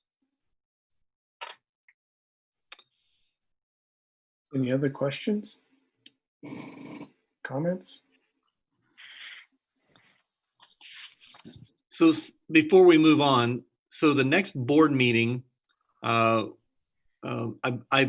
believe I talked to Doug and Jason about this. We could meet in person and Zoom. Is that the will of the board for the next meeting? I believe that we're in phase 3 and we could have 45 in the meeting at this point. A lot of the administrators won't be here at the next couple of meetings, and so we could meet that requirement of being under 45. So what is the will of the board for the next meeting? Are you asking if we do like a hybrid, like you could join either way, or that we would be on Zoom in person with each other? We could go to Hilltop, and just as Mrs. Sealing brought up, we would have our computers and we would still be Zooming at that meeting. And then we could talk about whether we wanted to provide a computer for the public in case they want to participate that way, or continue the system that we have where they provide written notice prior to the meeting. But yes, I guess to answer your question, Mrs. Mitchell, that we could easily meet at Hilltop for anybody that physically wanted to be there, and board members would bring their MacBook Air. We would need to have headphones for everybody to make sure that we're able to hear and listen. And then again, we can talk about how we want to allow the public to participate, or we continue to do what we're doing right now with Zoom, or we could just go meeting live again. At that point, I'm just leaving it. What is the board's pleasure?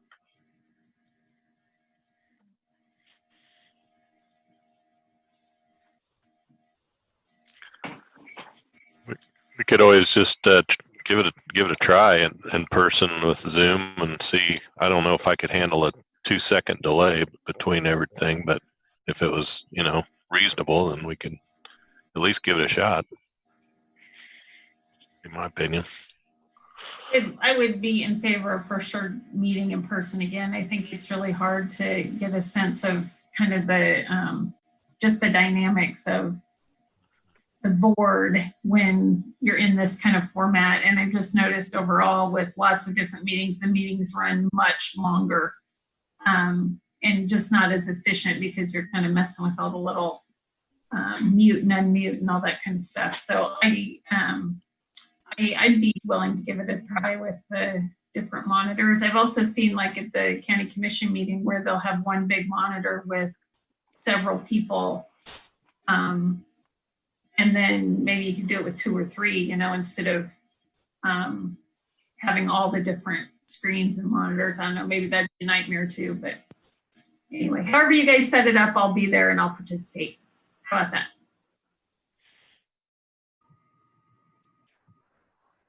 Jason, what are your thoughts? I would prefer to meet as a team at Hilltop. I'm not a big fan of having Zoom going while we're doing it, just because of the delay and because of having to kind of talk. The people out in the audience wouldn't be able to hear us talk because we're talking on our headset mic, not on the actual mic. So it kind of, I'm just not a fan of it. I would rather just do one or the other, not both. Allie, what are your thoughts? Did you say Allie? Sorry. Did you say? Oh, I would be in favor of trying the Zoom. I hear what you're saying, Jason, about the headset, but if the other mics are also set up in front of us, then hopefully anybody that comes could hear us still and pick up from the mic. I think it's worth a try, and I think it would just show an effort that we have tried. Yeah, but from what I understood from Phil, you couldn't have both mics going at the same time because of feedback, and he may correct me on that. Yeah, I have no idea either. Maybe yeah, Jason, I would have to take some pretty extensive testing. I'd be concerned that just the audio in the space would create that reverb. Yeah, and we would actually be muting and unmuting 2 mics all the time. I'm already terrible at that.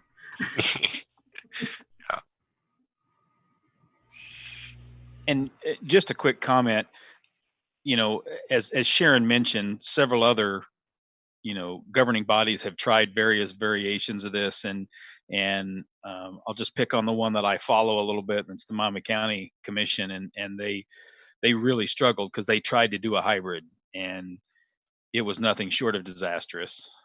Now they had some other underlying issues, but I think they actually have switched to almost doing primarily Zoom with the Planning Commission because they didn't want to try to do the hybrid because of the challenges. So it's something we can definitely give a try, but I want to plant the seed of failure so that when it happens, nobody's surprised. And again, I'm just brainstorming, but I suppose we wouldn't have to be listening in on the headsets. We just need the microphone. We'd be able to hear each other if we're in the same room. It's worth a try. Doug, what are your thoughts? So I propose that, well, my thoughts are, I like the idea of trying new things, but I also want to do that in a way that we have where we can be flexible. And so, and let me know if I'm getting out of line here, but what I would like to do is to meet at Hilltop face to face at our next meeting, give it let's say, give it a shot, see what happens, say that we're going to go through this to right after the consent agenda, and if it's failing miserable, we reserve the right to punt and shut that off and continue with the face-to-face meeting. And then that gives us the option of either sticking with it through based on the actual performance of the system, gives us a time frame to understand whether or not it's going to be successful. And if it's not, we've still got the latitude to turn things off, unplug it, and just be face-to-face. Is that, Greg, am I straddling on the fence too much? No, you could probably pull that off, but you're going to have to be very careful that your notice of the meeting specifies exactly what you just said. In other words, part of the purpose of the notice of the public meeting is letting the public know how they can access the meeting. So if you're going to be on Zoom for part of the meeting or have some sort of access that way, you just would need to make sure that if you're going to stop it at some point, if the technology is not working, that's included in the notice so that people know that if it is creating problems where you're going to switch to a different direction. So the notice should say both things. You're going to meet in person, people are able to attend. Now you could probably salvage that, and Phil, you might have to weigh in on this, make sure I'm not speaking out of turn, but I think that even if you otherwise stepped away from Zoom, isn't there a audio feed that people could continue to listen on if you otherwise disconnected the video? We would have to have that audio feed from the sound system available. I think it's feasible. I don't know that I currently have an output. I know that was one of the components that was in those quotes, was to get that output out of our existing sound system. So I'd have to evaluate that. For some reason, I was thinking that you, and I may be wrong about this, so I don't want to overstate it, but I was thinking there was the ability to, for the people who call in to listen in, that if you otherwise decide that the Zoom portion of the meeting isn't working, that if you have like one line still going, they could still listen in on the meeting. In other words, everybody could shut out of it. Like what we're doing right now, everybody could shut out of it, but there could still be a line feed from one computer, I believe. So you might check. Again, Greg, it's about getting each individual participant's audio into that feed. So the only way to do that is to get that out of our existing audio system.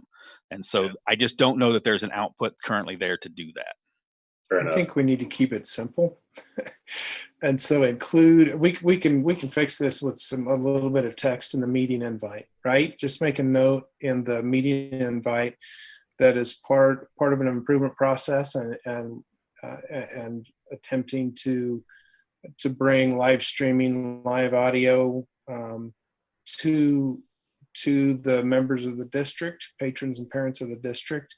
We're gonna try a test, and that test will be to live stream at a minimum up through the consent agenda on the agenda.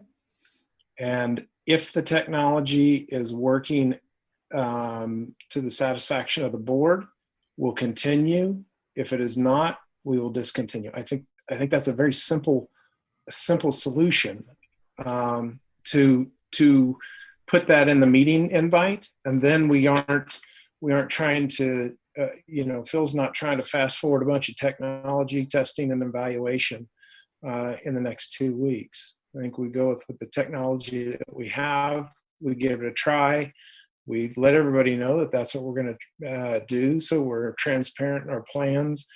And if it doesn't work up through consent agenda, we turn the thing off and we go to just the face-to-face conversation. And we can pull back, replan, refigure, and see if we need to try something different the next meeting. Yeah, that should work. Just make sure you notice to do. Phil, do you think you can? Go ahead. Candy, do you know what edits to make to the meeting announcement? Yes, I do. And I think once I get them written, I'll send them to Greg and he can review them to see if we're okay. I'm also going to send him the public participation to make sure we're okay with that. And my other concern is executive sessions with distancing, if we're going to do a live meeting. Can't crowd everybody in that little room. Well, we've got a hallway. We've got. Go on the We've playground. got some option there. I think we have it's a good point, Candy. But I think we also have some options there. We can work on There's that. a library. We'll find a place. That building's big enough. We can find a place. Sure. Okay. Phil, do you think you could plan forward? Phil, do you think you could run a test on the audio just to see if you get feedback sometime between now and the next meeting? I will try to get 8 other people together in a room and give it a shot. Yep. Thanks. I don't know if it needs to be 8. Just maybe whatever you think you need. We're going to find out in the first 15 minutes that next meeting. I think it'll be probably painfully obvious to us. Will this meeting be? But we'll see. Will this meeting be with masks or without? We'll wait to see what the requirements are from Johnson County. Okay. They're meeting tonight, and we'll figure out what that is. Okay. And it may change between now and then as well. So we'll go with the latest immediately before the meeting. Next, any other discussion on video streaming? All right, moving on to property insurance and workman's compensation. Dr. Burke. Yeah, Mr. Updike, with your permission, I would like to let the administrators who are not going to be on the agenda anymore to go. We'll still need Mark and Doug, Brad, Stephanie, Tim, Meek, and Phil. But with your permission, I'd like to let the rest of them go. Is Yeah, that okay? that's fine. What was the list again of people that would stay? Mark Williams, Doug Swin, Brad Wilson, Stephanie. I just went blank on Stephanie's last name. Don't kill me, Barnhill. I kept thinking the Stephanie that was in our office forever, so I apologize. Tim Meek and Phil Elliott.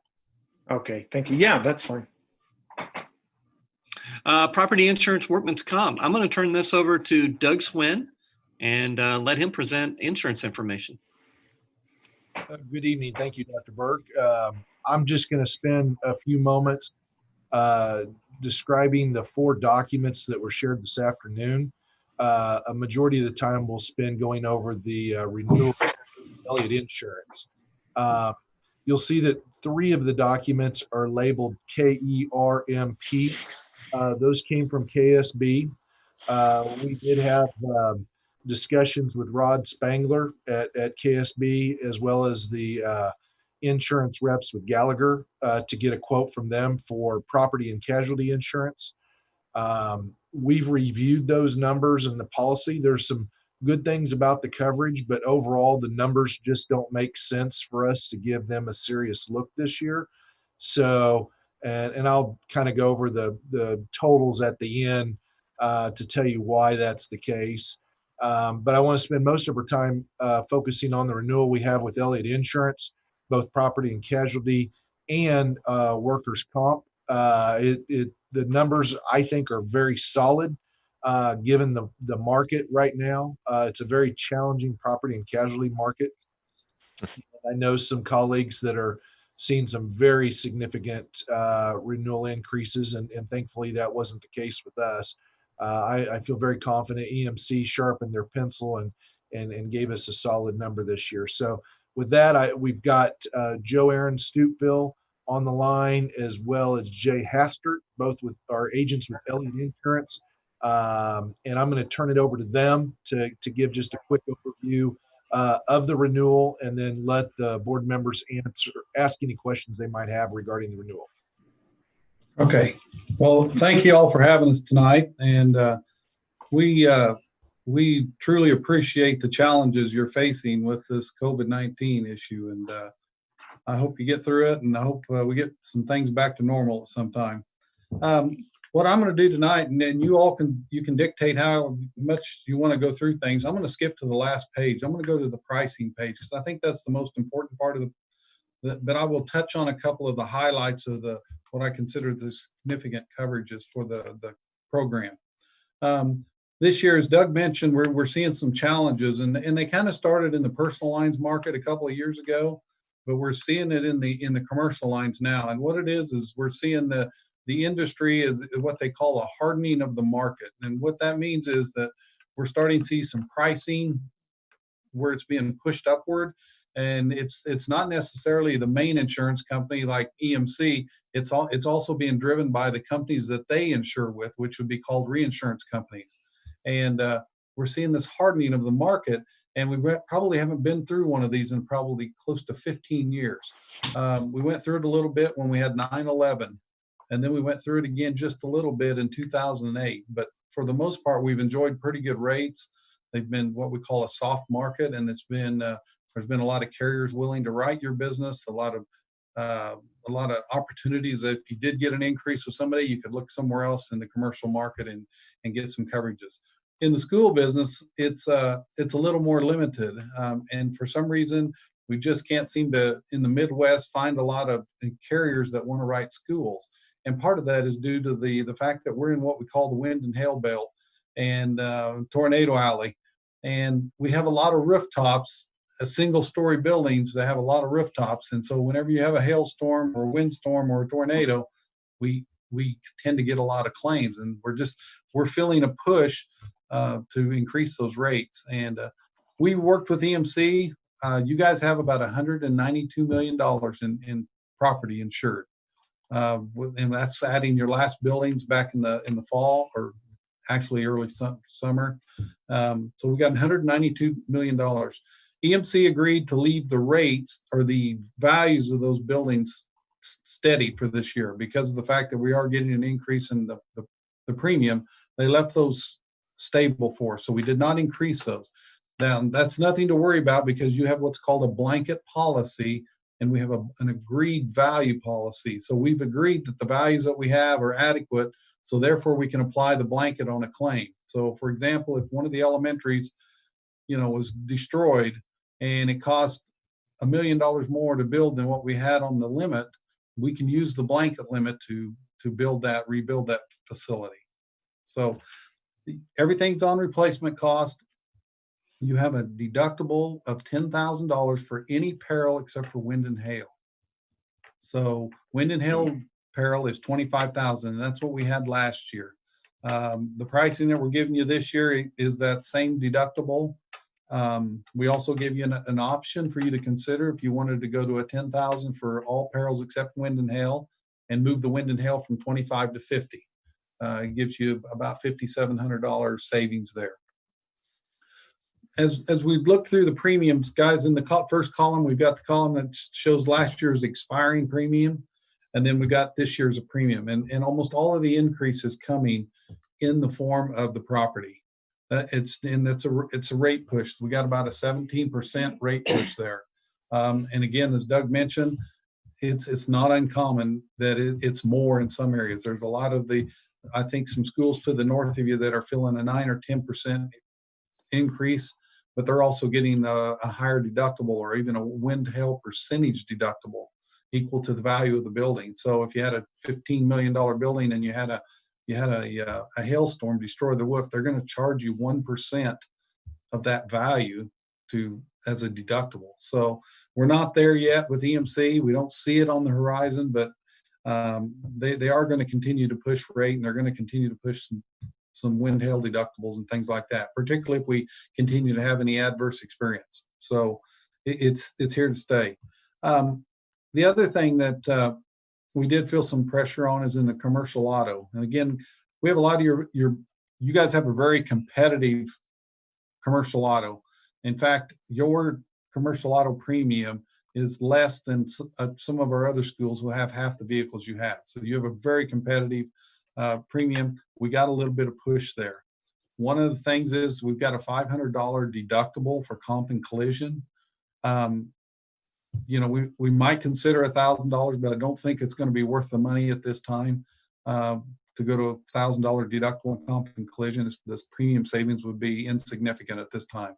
Your experience is good, so I see that leveling out and staying where it's at now. Overall, your workers' compensation, phenomenal. You guys, your safety is phenomenal. Your experience is great.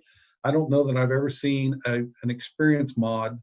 Yours was 0.65 last year. So that means for every dollar that the quote or the pricing generates, you're getting a 35% discount from the rate of a normal school district or a normal work comp plan. And that's all due to your experience. It's based on your claims and your experience. This year you went from 0.65 to 0.64. So you hit even a new low that I've never seen before. So that's kudos to you and kudos to your safety. We did get a slight decrease. I don't know if you'll recall last year, we took a pretty significant decrease when we moved to a company called RAS, which is Risk Administrative Services. They write a lot of schools up in North Dakota, South Dakota. You guys are one of the first schools they'd written down in the Kansas area. And we got just a slight decrease because of your experience mod, but I think they pretty well bottomed out on what they could offer as far as discounts and credits and things like that. And so we got a slight decrease. The only reason that might go up is if your payroll changes. Payroll will drive all of that. And we'll go through an audit process and then make any adjustments that we need to make with working with Doug on that premium. But that's a really good thing that's happening. We'll probably see someday, we'll probably begin to see the work comp bottom out, and it may turn to go the other way at some point. Medical costs have not gone down. So sometimes we're not sure how they're keeping the work comp rates down where they're at, but there's a chance that may sometime begin to turn and go back up. Overall, your other programs. Can we mention the dividend program? Oh, yes. Thank you, Jordan. So the other thing is, if your experience stays the same, that's probably the most important thing is you qualify. They have a very nice dividend program at RAS. And that dividend program goes up to a 21% dividend if your experience is good. Well, knock on wood, if you guys don't have any claims or major claims between now and July 1, you're going to receive about a 21% dividend return, or about $13,000 back. So you'll pay $63,000 and you'll get 13 of it back, which is a really good thing. Some of the other companies, EMC's got a little dividend program for their whole group. They've got that, but they're not as competitive on the premium. Accident Fund, who you've all been with before, they have a dividend program, but it's not as strong. It's only about a 10% cap on dividends. So hopefully you'll get that nice little dividend back, and that's kudos to you guys. The rest of your markets, the rest of your lines are all fairly stable. We get some little increases as we're seeing the market harden. They're going to push rate in all those areas, and so overall, we're looking at about a 13% increase this year, guys, and I'm not sure that we could have done any better. We feel very confident on our property rates, the way they rate property. We feel very confident that you have some of the best rates in EMC's program, and that's you guys. The Miami County schools all have pretty good rates, and so we feel very confident that we've got some of the better rates. And so We've probably beat them down about as far as we're going to beat them on rate. Questions? You want to go through any more detail? That's really all I have. We appreciate being your insurance provider, and we thank you very much. Doug, do you want to share a little bit about our conversation with Rod today? Yeah, I'd be glad to. And in fact, if Phil wouldn't mind pulling up the document that is labeled, it's got the 10K/25K in the description. Yeah, that first one there.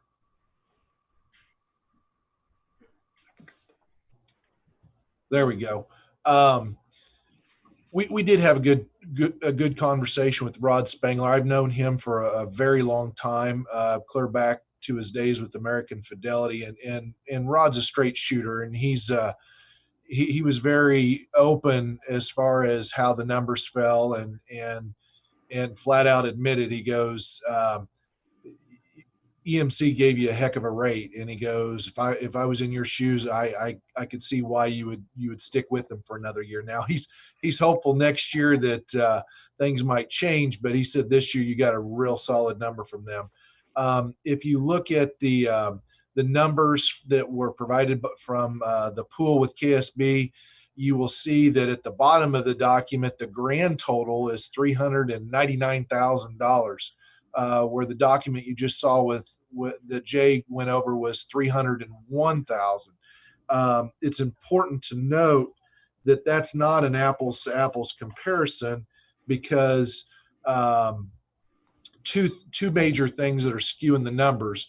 The first one is you will see a very premium heavy cyber liability coverage with the pool. It's a better cyber liability policy. That's the bottom line, but you're going to pay for it. It's a $21,000 policy. What we got quoted on what that Jay provided was roughly $500. It's a very basic policy.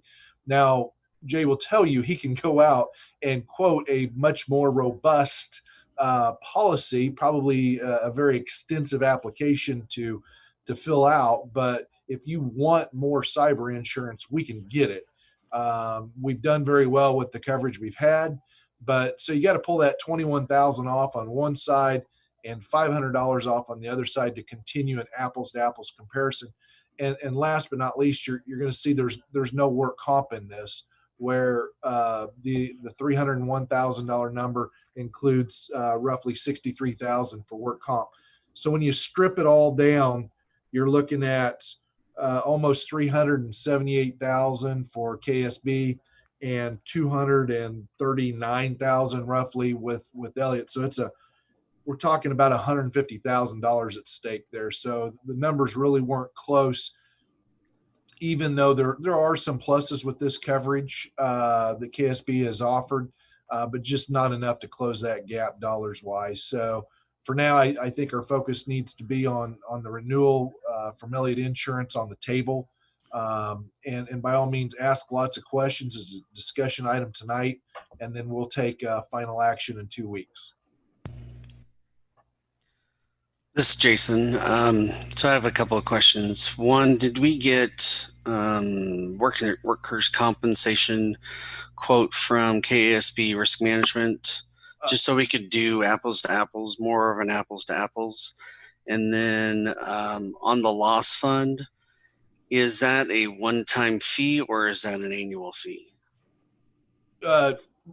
Both great questions. The first one on work comp, I intentionally did not get a quote on work comp for two major reasons. Number one,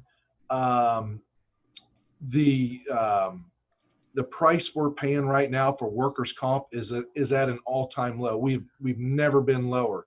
I went back and looked at the history, and just 6 years ago when we were a CBIZ and we were that accident fund, we were spending almost $134,000. So we've not seen premiums this low in over 10 years. I'm very, very confident there's no way KSB is going to get any lower. I did have Jay did take a competitive look at accident fund, who as I mentioned, we've had in the past. And although they gave a competitive renewal, they were nowhere near close to RAS as well. The second reason is I hate to insurance jump, and we were just with RAS for 1 year. We had an excellent year. They're going to give us hopefully a $13,000 check. I don't like jumping after being on the coverage for just 1 year. That gives people a bad taste in their mouth if you don't show loyalty. I think if we want to look next year at both plans again, that's fine. But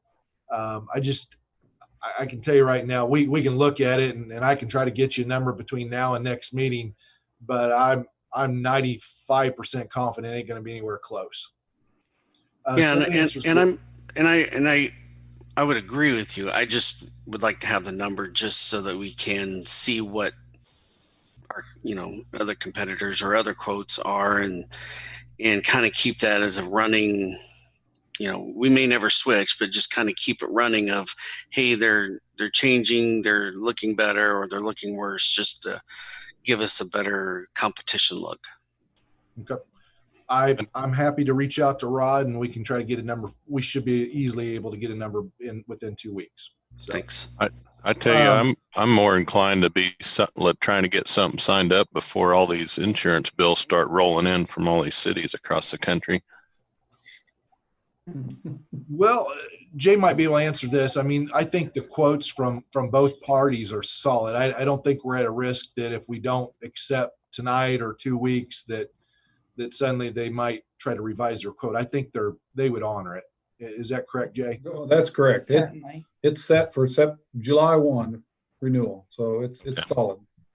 Okay. And the second question, Mr. Winbolt, what was that again? On the loss fund, is that a one-time fee or an annual fee? I believe the loss fund that shows an amount of $111,000. I believe that's an ongoing amount. I don't think that's a one-time deal, but I do think it can change from year to year. It just because it's $111,000 this year, I don't think it's guaranteed to be that number next year. My understanding is they kind of look at our loss history and price it accordingly. And we did have one claim that was within the 5-year window. That was the lightning strike at Prairie Creek. And so that was running some of that amount there. And Rod said next year when that drops off, we should see the loss fund premium decrease pretty significantly. So it's going to be there. It just won't be probably as big next year unless we would happen to have a claim. Right. And that's just the loss fund is just because it's a pool versus an insurance. It's a school district pool versus just insurance from a company. Correct. Good question. That's all I have. Any other questions on property insurance or workman's comp?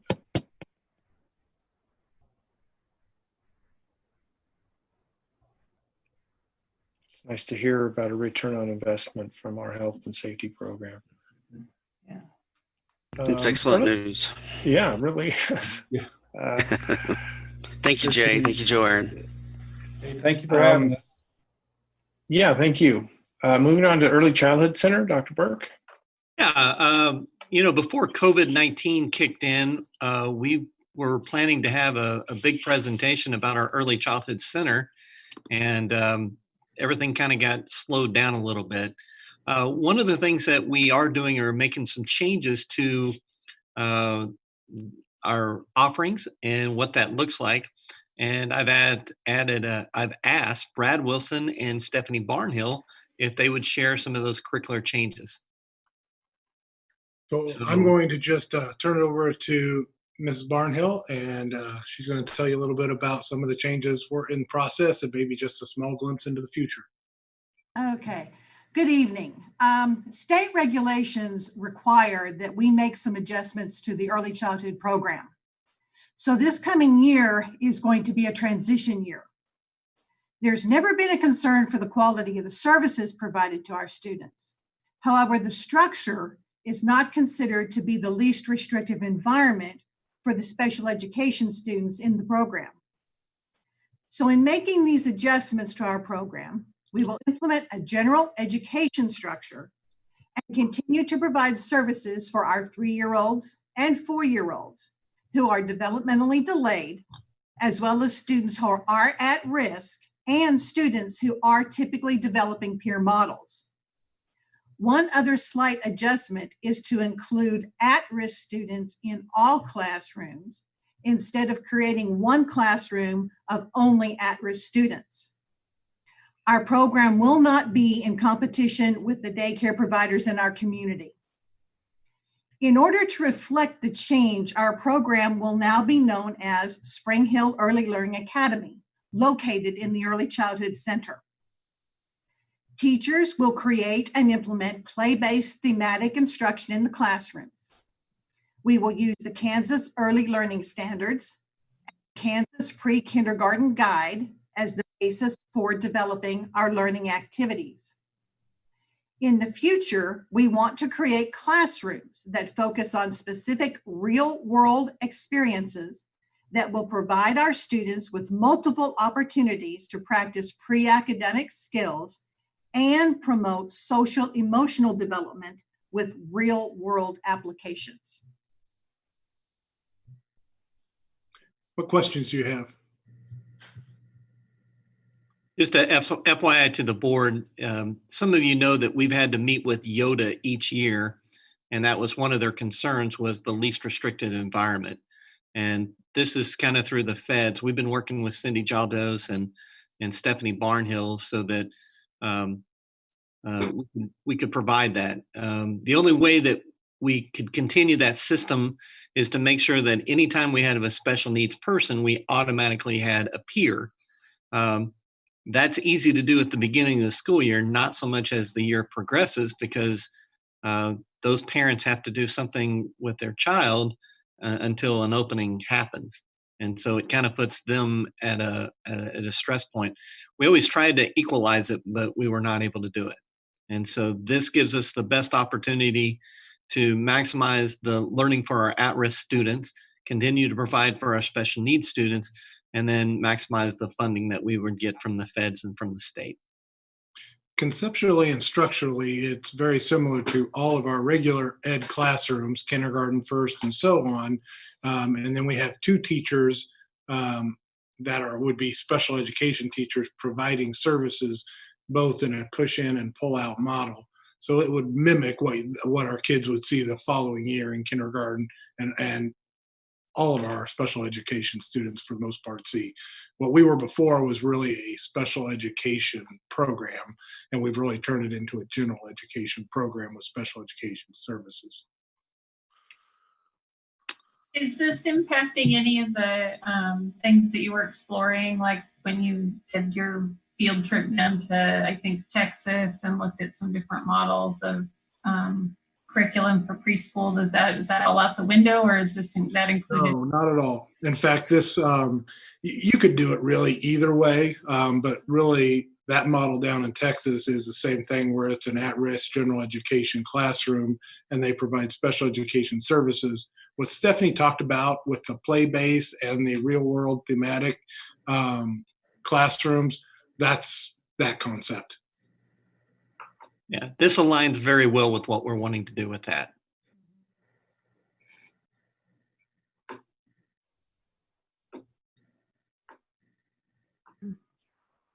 Any other questions?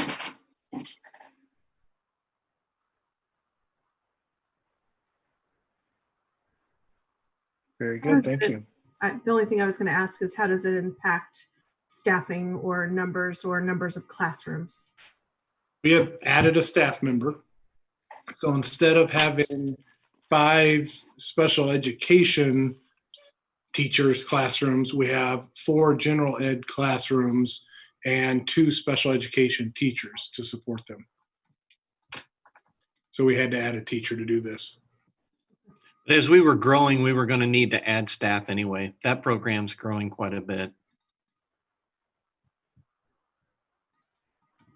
Any other questions?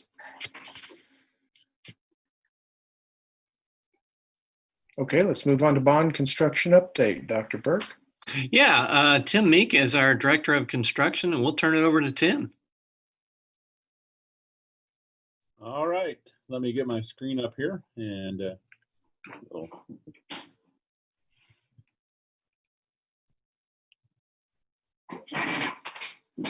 all right, hopefully you guys can see my screen now, if I did it right. Yeah. Mm-hmm. All right. Always scary when you turn technology over to me. That's why Mr.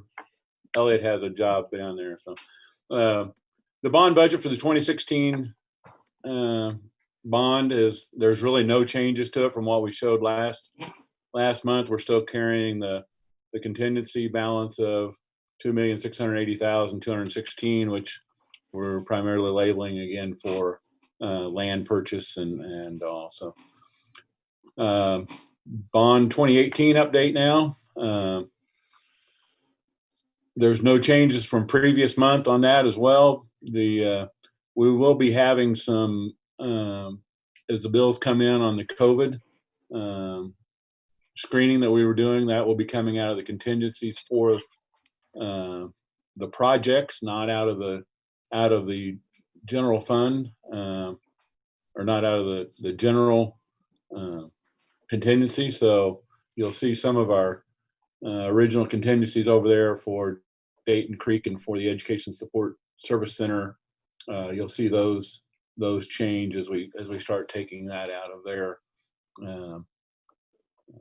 So again, we've got $2,003,942 in our 2018 bond contingency. Education Support Center, we started back in summer of 2019, scheduled opening fall of 2020.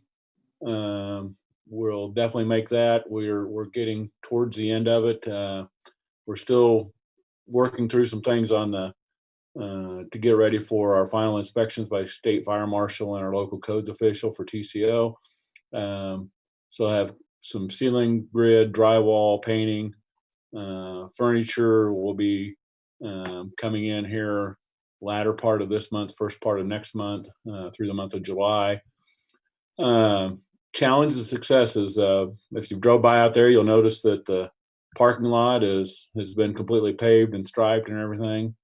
So O'Donnell and company were in and quickly knocked it out. We had a great base to work off of, so they were able to come here when some other projects with some of the weather they'd had weren't able to do, and we were able to get that done. Oliver Electric's our electrical contractor out there, and they have done a phenomenal job. They were a little bit behind, you might say, not severely behind, but they stepped it up and brought in the amount of people they needed to be successful and to get things back on track and actually get out ahead of everybody else. So on-site screening for COVID-19 symptoms was very successful. I'm glad to say that we had nobody that we had to turn away from Education Support Center or Dayton Creek for that matter.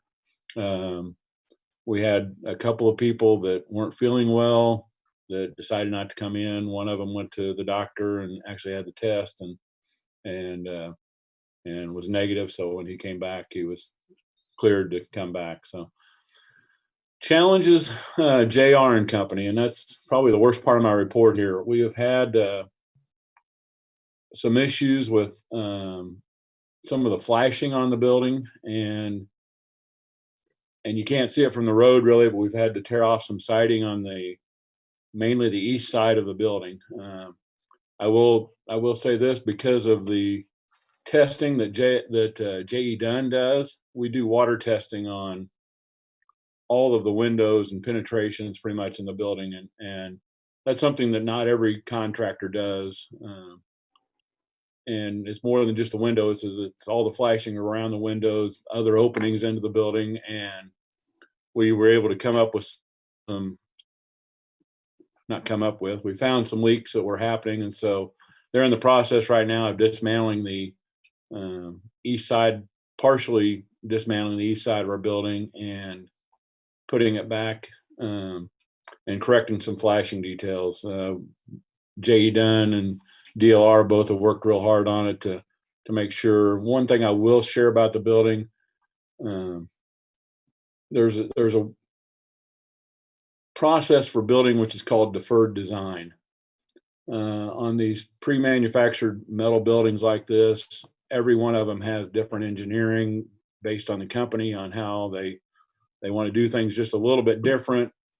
So that is what we call deferred design, and the flashing details and some of those things are provided by the company. They're not by DLR. And so while they're not our typical detail, most of the time they should work, but we've had some that they weren't just quite right. And when you don't install them quite right, they're not there. But again, thanks to J.E. Dunn and the water testing they've done, we found these before we've occupied the building, and we're too far in to, before we have a real mess on the building. So we're doing the stuff right now. It slowed us down about a month, it looks like. And so we had hoped to actually be in there in the month of July, but it's going to push back to August, probably before we do finally get in 100%. So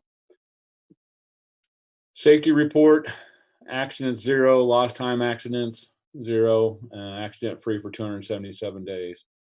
Few views there. That's the aerial site view. Thanks to Mr. Delphia for flying our drone. You can see the district administration center in the bottom part with the education support center at the top of the screen there, and the Prairie Ridge subdivision you can see in the upper right side. A few other things: loading dock ramp west side 100% complete. Our fence post mow strip, all that's in, getting ready to hang the fence on it right now.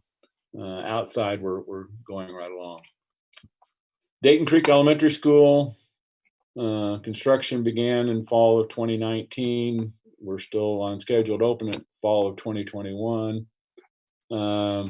Getting ready to start doing air barrier, which is the waterproofing air barrier, so we can start on exterior brick and stud framing. Challenges and successes: a slab on grade, went great on pouring of the slab. Structural steel, they've been there. They've got several areas they're getting ready to go back and start in with the rest of the building to get the structural steel up. 5-star masonry. We worked with them. This is our third job to work with them, and they've been great on each and every one of our jobs. Bring a good crew, great workers, do good work. If there's something wrong with the wall, they're not afraid to correct it at the point of by their foreman. He's required them to tear a little section down because he didn't like the way it was laid up and didn't look quite right. So I would say great things about their foreman. The benefit district site improvements, that's been a little bit of a challenge coordinating with the developer, the city, all of those. We've had a few meetings, and it took a while for us all to get on the same page and make sure we can get everything we need as soon as possible, so we can have all the utilities in as quickly as possible, so we can have a full water and full electrical will be there, but water, gas, and everything else, storm sewer, and the roads to access the site. So they're on site now working. We're doing weekly meetings with the contractor, with the city as well. So we're in constant contact with them. They're actually using our job trailer for their meetings, so we get to be a part of it, so we can continue to share any concerns that either side might have about what's going on. On-site screening for COVID, same results. We actually had no test. We've actually had nobody go home.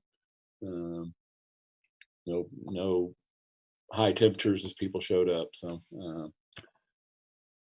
and that is actually ended as of last Friday. So we've stopped that. We are on all job sites at this point. We're having people wear a mask unless they're in a basket working by themselves, where they're definitely socially distanced and all that. But if there's anybody in any close proximity, those workers have to wear a mask. And so some kind of face covering. So accident, again, no accidents, no lost time accidents, and that's been for 133 days. Site view of the building there, you can see the masonry is just about up all the way around the building. There's a few little infills to be done. This is 6'3", and it looks different every day you go out there. We're getting ready to start on the roof. The metal frame is up, or the bar joists are up in the gym, and we're going to start on the roofing on the gym this week. Dayton Creek area A, which is the gym area, that's just a little closer. You can see and then the southeast side, that's another, just a couple different perspectives of that area. Southwest side, which is our classroom wings. Again, those are some more drone shots from Mr. Delphia. So you can see the wedge where the library and all that is. You can see the metal decking is going down, so we're getting closer to getting ready to start roofing in those areas too, as soon as we get some more metal up. Middle school number 3, again, scheduled for, at this point, we're still holding a schedule of fall 2022. You know, the other is pretty much old news. And on the land purchase and all parties signed, staff still continuing to work through any due diligence. You know, we actually had approval of the conditional use permit, preliminary plat, and final plat by the Planning Commission, so it'll be going to City Council.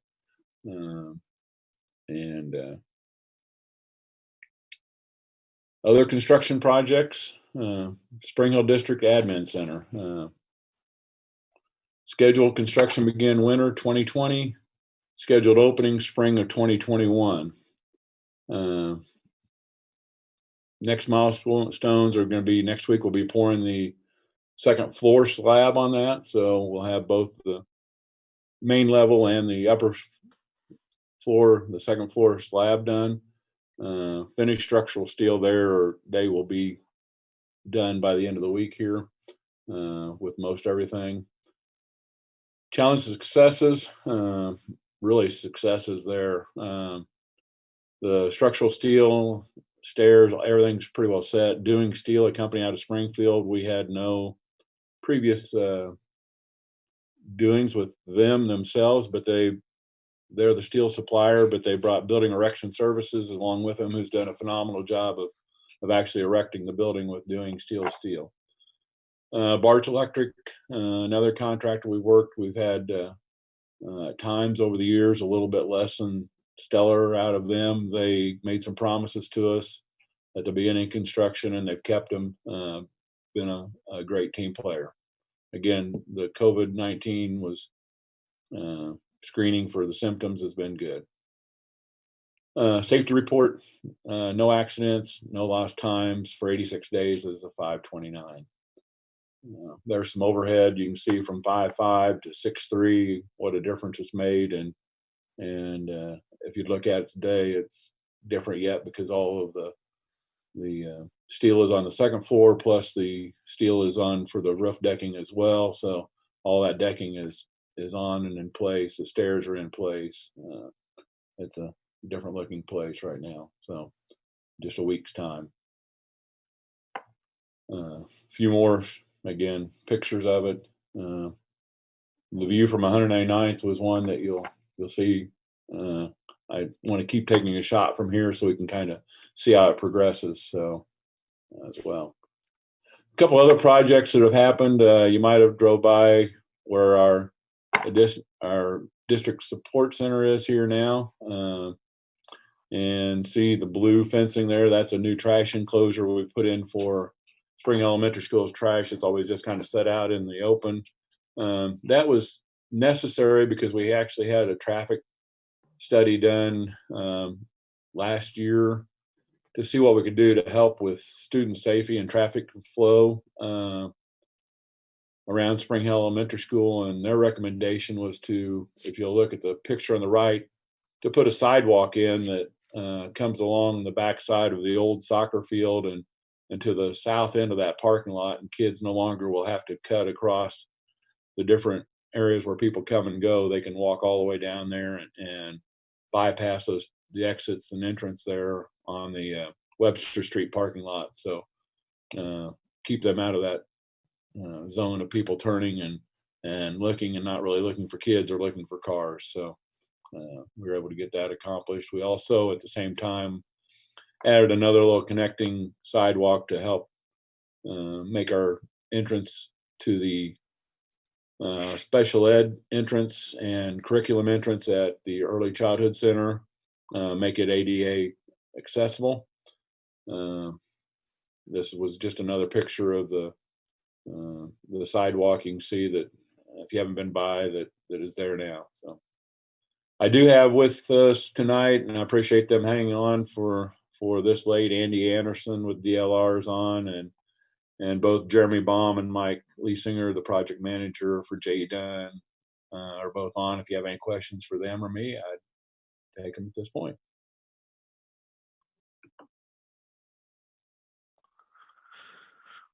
Looks like everything's coming along just fine. Very well. Excellent. The district office is moving along at speed. I noticed that just how quickly they can move when they're putting steel up. It was kind of neat to go out every day. You go out to the site and it's like, wow, it just takes shape so quick on the steel buildings like that. So when they're steel frame. Tim, is that month delay on your support building gonna cause a lot of conflicts with like trying to get ready for school to start and that whole timeline? It is. I can let Mr. Elliott talk on that as well, but if he wants to, he can chime in. But yes, it's caused us a little bit of issue. We're going to be probably having to phase in. One of the things, because of the contractor and some failures on their part, we may end up getting some help from them on the moving, as far as we normally do all this moving in-house. If we need to, we've been given permission to hire a contractor. Again, we're not going to try to take advantage of them, but if it causes us problems, we will use the contractor, and they will end up paying for the contractor to help us move. So they're actually going to have some damages that they've caused to some other trades as well that have to remobilize after they get some of their corrective work done. So, Mr. Elliott and I've talked, and he's trying to develop plans instead of moving his whole staff out there, early July, middle of July, just before the administrators come back to work, which was our plan to have them in there by the July 17th, Friday, July 17th date. We may end up moving one or two people at a time, and so it could cause us a little bit of delay, so a little bit of problems. So. They're going to impact J. Dunn's costs. I mean, we're adding time. Time is money. Is there an impact there? There is, and they're on the hook for that as well. So, because we've actually potentially you're going to be bringing over another assistant superintendent to help manage, because we'd planned on basically here in the 1st of July, middle of July, to have that Andy Taylor fully. He's working both right now with the help of the Mike and the other project manager Anthony on the project, but we very well are looking at bringing another assistant superintendent over to help manage that. So, plus there's some additional work that their quality control, J.E. Dunn's quality controls, had to be out multiple times, doing more water testing as we put things back together. So JR and company, we sent them a letter, and they agreed to the letter that they were on the hook for several items. I hate to say it that way, but a lot of different damages by impact. So.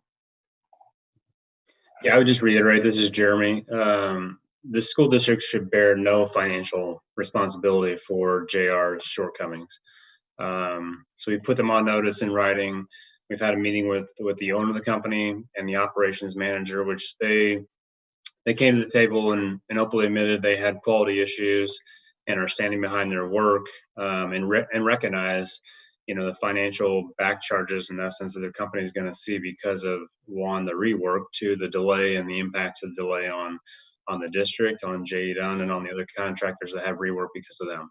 So it was admirable of them, to come to the table with that mindset. That isn't always the case when we approach issues like this. Nonetheless, they still need to correct the issue and fix it for us in a timely manner so we can move on and get closer to the end date and get everyone moved in accordingly. We also held their last month's pay app and will not be paying them anything else out until the end of the project to make sure where we fall as well. So,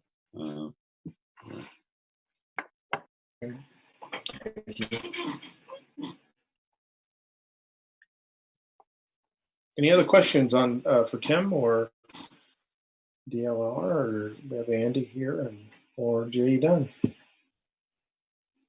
on bond and construction updates?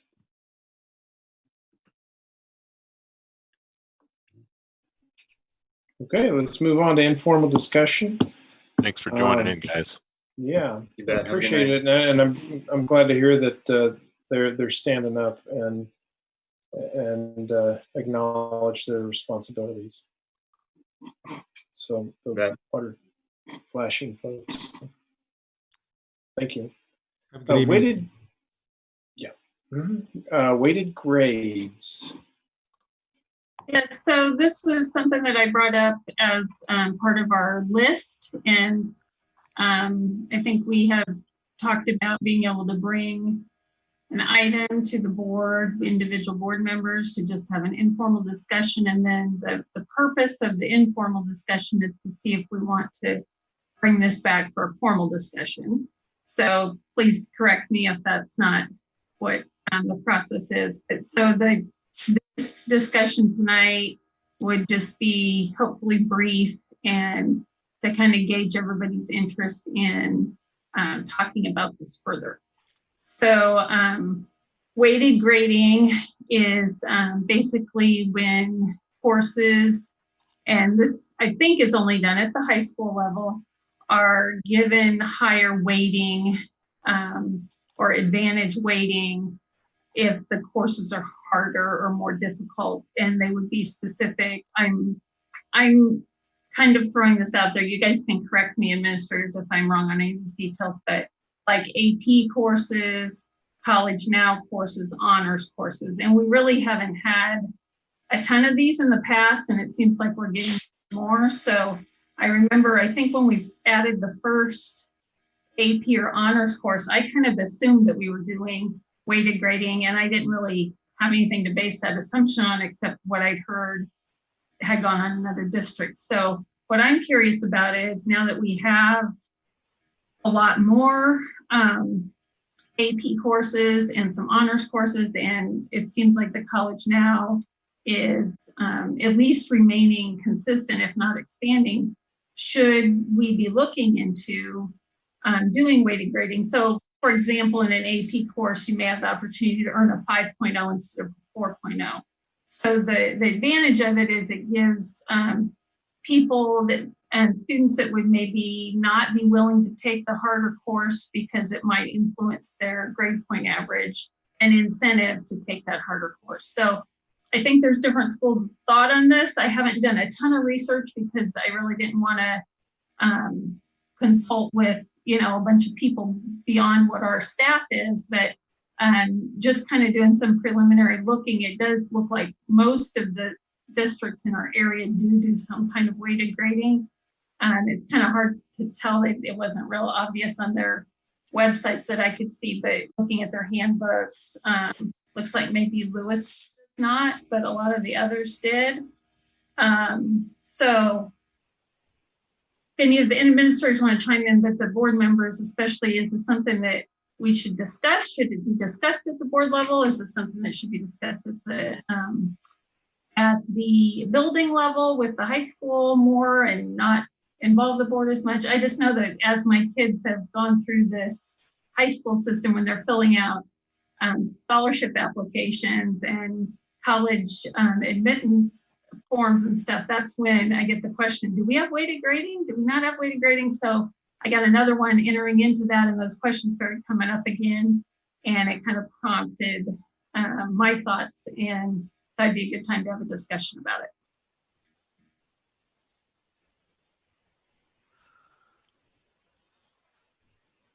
I'd like to see this looked into more too, but I'd love to hear the input from Mark, and maybe Mark has the counselor's input, or maybe where they stand on it as well. I can see what you're saying, Sharon. I mean, you could take advanced weights and a couple of lifetime fitness courses your senior year and still, but someone else is taking AP courses and with the same GPA, right? So I can see how it would be incentive to take some more challenging courses for some of the kids as well. But I'd love for it to go to a more formal discussion. Sure. And what they have to say.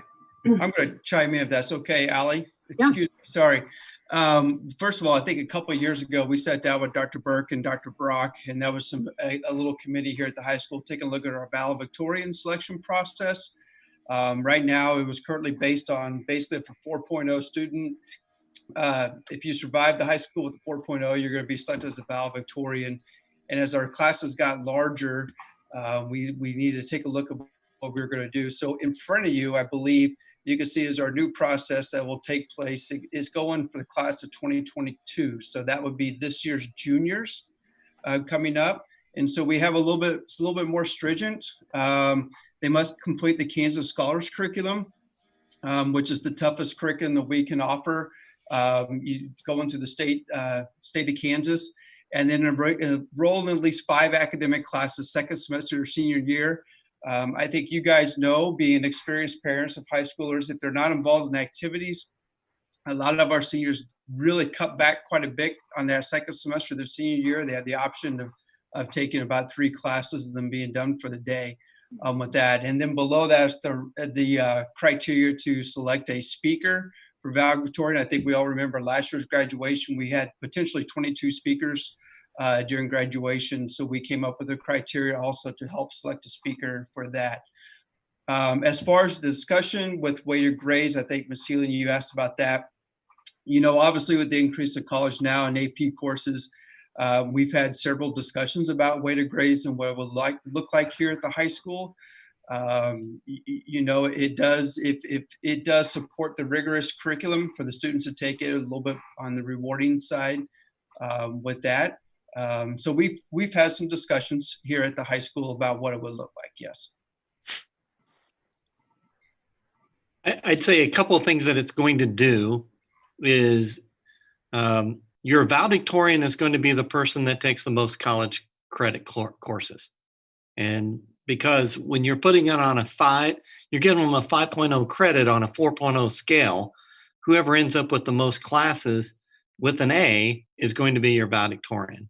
And so that's one of my concerns has always been is you can have somebody that goes through high school and get all A's and still not be the valedictorian because someone else took more college credits. I mean, mathematically, that's the way it'll work out.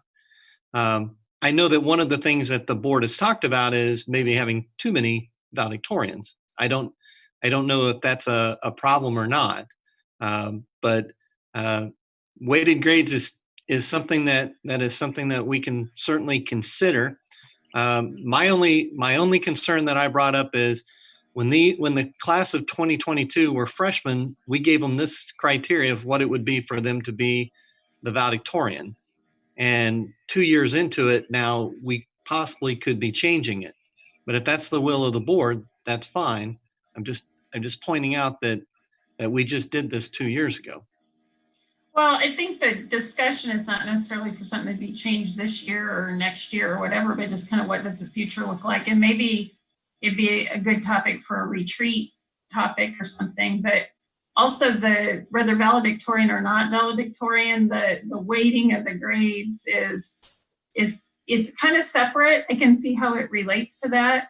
One thing I also kind of saw just kind of looking through different schools was that some are going to like this Latin system where they do the summa cum laude, magna cum laude kind of recognition. So then people aren't competing against their classmates for who's got the best GPA, but they're competing against themselves for what their designation is going to be or what their distinction is going to be when they graduate. And it appears that some high schools are using that. I know the colleges, have used that for a long time. So I don't know how widespread it is. Like I said, I didn't do like a thorough research project. I didn't think that was necessarily appropriate.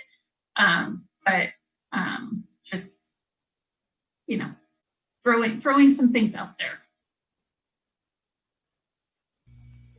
I think for me, the biggest question that I have is, since there's not, and I get I'll preface this, I get the college and the AP, there is an incentive to take those classes because you will get college credit for them when you complete them, if you pass the AP test, if you get a certain grade in the college now. My concern is for the honors classes. I just don't see the incentive to take a class that's harder, let's say honors English, that's harder than the normal English, sophomore English class. What incentive do they have to take the harder class and they work their butt off, they still get a B, it changes their GPA, when somebody who didn't have as hard a class, not that they breezed through it, but didn't have the amount of work, but they got an A. And so then if you go back to your valedictorian type of, I know that honors classes do hold up a little bit more, I think, in the honors or the valedictorian, but what is that incentive for people to take honors classes over regular classes? I'm not going to speak for the administrators, but one thing that my kids have talked about is that when you take an honors class, there's more of a discussion at a higher level, supposedly, so you're not spending as much time maybe reviewing material, and so in some ways they're able to cover a lot more material and they're able to learn a lot more. I know that might not be a great incentive for a high school. Yeah, that's for a high school kid, is that really what they really want? Because they're just looking to get into college. I think it's better to prepare them for college. I mean, as a parent, I had my kids take higher level classes, even when one of them lost out on being valedictorian because he took upper level classes, and I can tell you that child of mine would argue even to this day that there were kids who got the valedictorian plaque that did not take as stringent of a class load as he did. I would probably agree with that.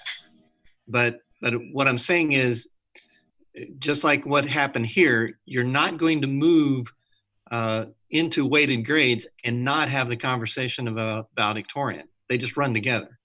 And I agree with that. It's just I've had my own experiences with honors classes, and some were good, some were bad, and I just, for a student trying to make the choice between honors and regular, if there's not going to be other than rigor and maybe it looks good on a transcript, they're looking at, some of that is looking at GPA and how they can maximize their GPA as well. And it's just, I'm not sure that they always see the incentive. Well, I don't have a dog in the fight. I've worked in districts that have weighted grades. I've worked in districts that don't have weighted grades. I don't have a strong opinion, but I do want to clear up a misconception that sometimes starts in the conversation about weighted grades. I can't speak a lot to the scholarships because everybody that gives a scholarship does it differently. But I can tell you, in my work with admission counselors and admission officers in colleges, at least ones that I've dealt with yet, they don't, in fact, most of them will tell you they don't even look at the weighted grade. They strip that off. They deal with the on a 4.0 scale GPA. You have to always put that on your transcript. And then what they do is they actually then look at the classes you took. Because the classes that a high school chooses to weight, the high school gets to choose that. The college wants to do their own system of, okay, so this student took AP chemistry, this student took calculus, this student took whatever, and then evaluate the 4.0 GPA and individually the courses. And ironically, it was actually an admission counselor, I think, for the University of Kansas into their honors program. She said sometimes we have a hard time differentiating because everybody's got good grades and there's only so many different things you can get on an ACT test. And they said what we do is we just look at the courses. We don't have the grades, but we have the courses that they took second semester senior year. And they said we can tell a lot about a student's desire to, what you talked about, Sharon, learn versus I'm doing it to get into college by looking at their second semester. So I don't know if that helps you or it hurts you or doesn't do anything for you, but sometimes there's a misconception that if I have weighted grades, then the colleges will think I'm better than if I didn't have weighted grades. They really don't care what the high school's policy is. They individually strip it down to the 4.0 and look at the courses you took. The one thing I would say is, and I think I can speak for Mark, we're not against weighted grades, never have been. My issue is you can't separate weighted grades from valedictorian. And so you're going to have parents who have a child that has a 4.25 that's not going to be the valedictorian or salutatorian. Now, if we change into the Latin system of cum laude and that whole system, as long as we communicate with the families and we let them know what we're doing and why, I'm fine with that. But like I said, when I brought this up is we started something with the class of 2022. If we're going to change the rules on them, we need to let them know now before they go into their junior year. I kind of agree with what Sharon said at the end, that I think it, and what you're saying, Wayne, that Dr. Burke, that you can't just roll it out immediately. It would have to be something we talked about and kind of phased in. I think it wouldn't be fair to somebody that was on a system and they're all set up for something and then you immediately change on them. I think this would have to be something we talked a little more and phased in, my opinion.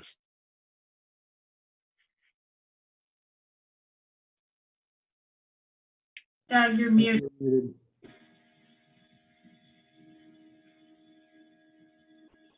I think you have to phase it in just like we did for the class of 2022, right? You can't change things midstream.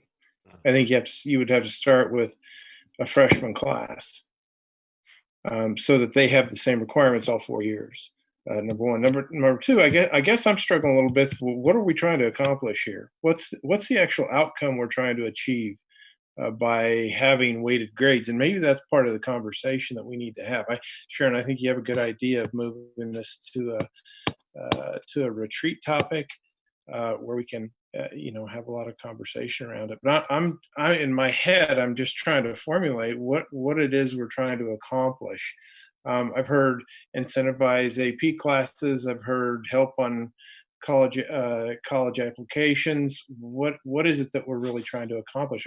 I just want to make sure we're crystal clear on that as we're going in, so we know what the bottom line is up front before we start that. And I think we need more information in order to really probably define what that outcome is. It'd be my guess, but yeah, and I don't think that I didn't have a feeling whether it helps in college admission or not necessarily. That's just when the topic comes up because it's a question of those applications. I do think that there's kind of and maybe I'm wrong on this, but it seems like there's kind of a small school, large school kind of distinction because a lot of the smaller schools don't offer any of the AP courses because they don't have the numbers to do it. And so just being on college visits, if you're with kids from big schools, they're talking about all their AP courses and all their so some of it's maybe something that you kind of decision-making process you go through as your school grows. I don't know.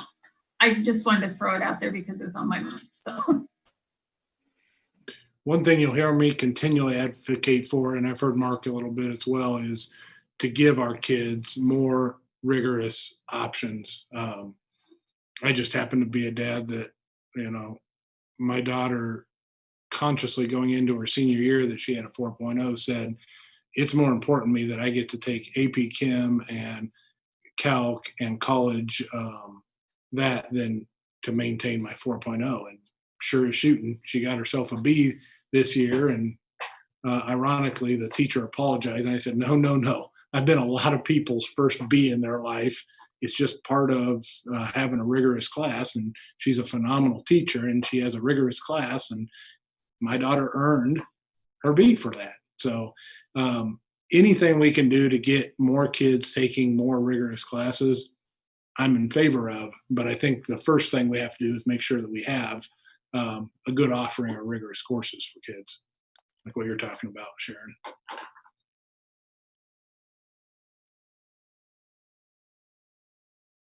So what's the next step with this? So I guess if the board chose to have this as a discussion item and you wanted a presentation from the high school, Mr. Updike, I think we could probably address your question on what are we trying to accomplish or what is the actual outcome we're wanting to see. We can give you an idea of what a weighted GPA system, what courses could be weighted at the high school.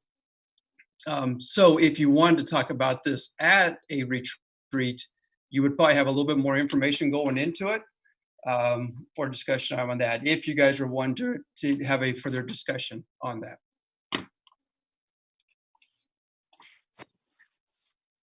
Oh, I think it's a valid topic. I think it's a valid discussion to have.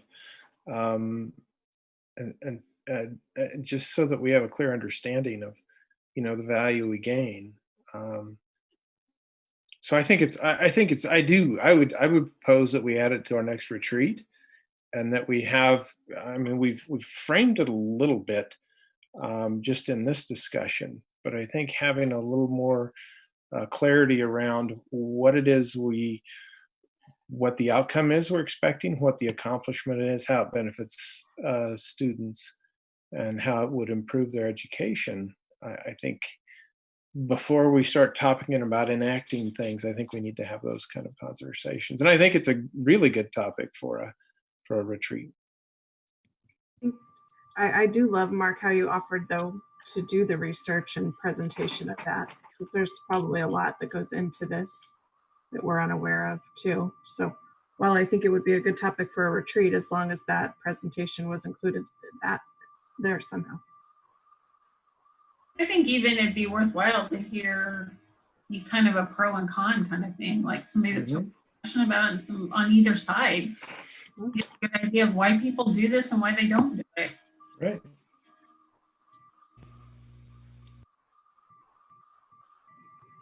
All right. Sounds like we have an agenda item for our next retreat. And Mark, that would be great if you could pull that information and maybe think about the weighted grades versus for valedictorian, salutatorian, and I think cum laude, magna cum laude, summa cum laude. I think that's a really interesting take on this as a almost a subtopic to that overall. Can I ask for a little bit of direction? Sure. Since we don't have a retreat set up, Mr. Williams has probably a few of the staff that he's going to need. Can we assume that this is something that he can get his staff together in the fall and have ready for us for our next retreat? Yeah, I think that's fine. I think it's a conversation that bears that kind of vetting. Okay. Yeah, and I think part of the research also may need to show, how colleges look at weighted scales, how they look at class selection, as far as, scholarships go, if they use that for scholarships, admissions, honors colleges, whatever the case may be. So, thank you. Very good. Good discussion. Yeah, thanks. Thank you, everybody, for your input and listening. Thanks for bringing it up, Sharon. Moving on to items from Board of Education members for future meetings. Any additions to that list? The overall impact of COVID, we're still working on that. So that may be a while before we can get that to you. Live streaming, we kind of talked about tonight. Hilltop, we kind of talked about tonight. I will probably reach out to Mr. Hoffman, and Candy and I need a little bit more idea on the health insurance. So we'll ask him if he wants to provide an informal discussion at the next board meeting. PLC, I don't know if we'll have that ready for July, but we have some things coming in July. I think we need to kind of keep the live streaming on the agenda, at least if we're going to kind of start rolling into it. We need to be having some continual discussions on it, because just hearing from Mr. Goheen tonight, it sounds like there's a lot of things to think about in the conversation. Well, and I think about impacts to policy. Yeah. Yeah, you know, I wouldn't plan plan a couple of them. Yeah, I wouldn't plan on removing it. I think we're going to have 3 or 4 discussions about it before we ever make a final decision. Yep, agree. Good.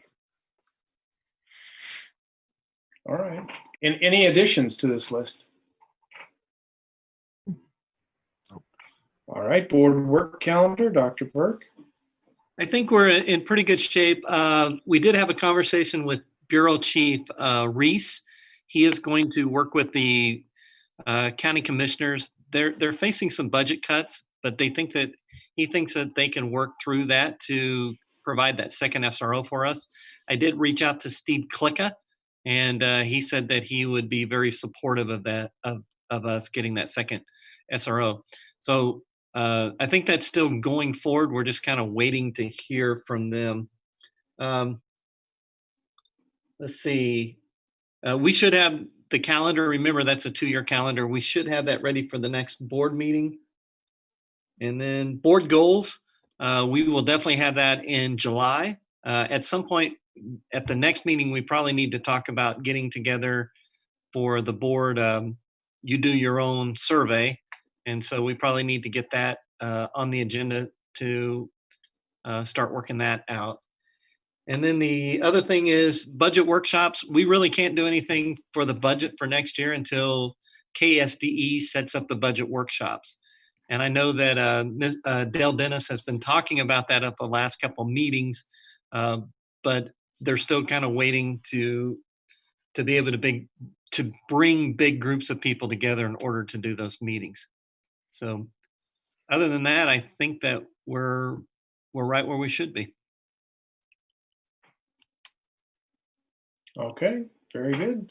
Moving on to the committee reports from Board of Education. Anyone attended a committee meeting? I haven't attended it yet, but we have a KASB executive board meeting this coming weekend. And I can't speak about everything that they're doing now. I will whenever we come back to the next meeting, but there will be some big changes coming up for KASB soon. I see. A little teaser to get us back, huh? There you go. Any other committee reports? Yep, Allie, oh, go ahead. Oh, Allie, sorry. go ahead. I attended via Zoom the She's Site Council. That was very interesting and insightful to hear the parent feedback, and I already shared that a little bit earlier. And then also as a parent, I'm on the Site Council for Prairie Creek, so I was on that one as well. And it was interesting. They had pretty much the same meeting. They didn't intend to, but they talked about the same exact topics from elementary choice boards, and a lot of feedback that I would be willing to share notes with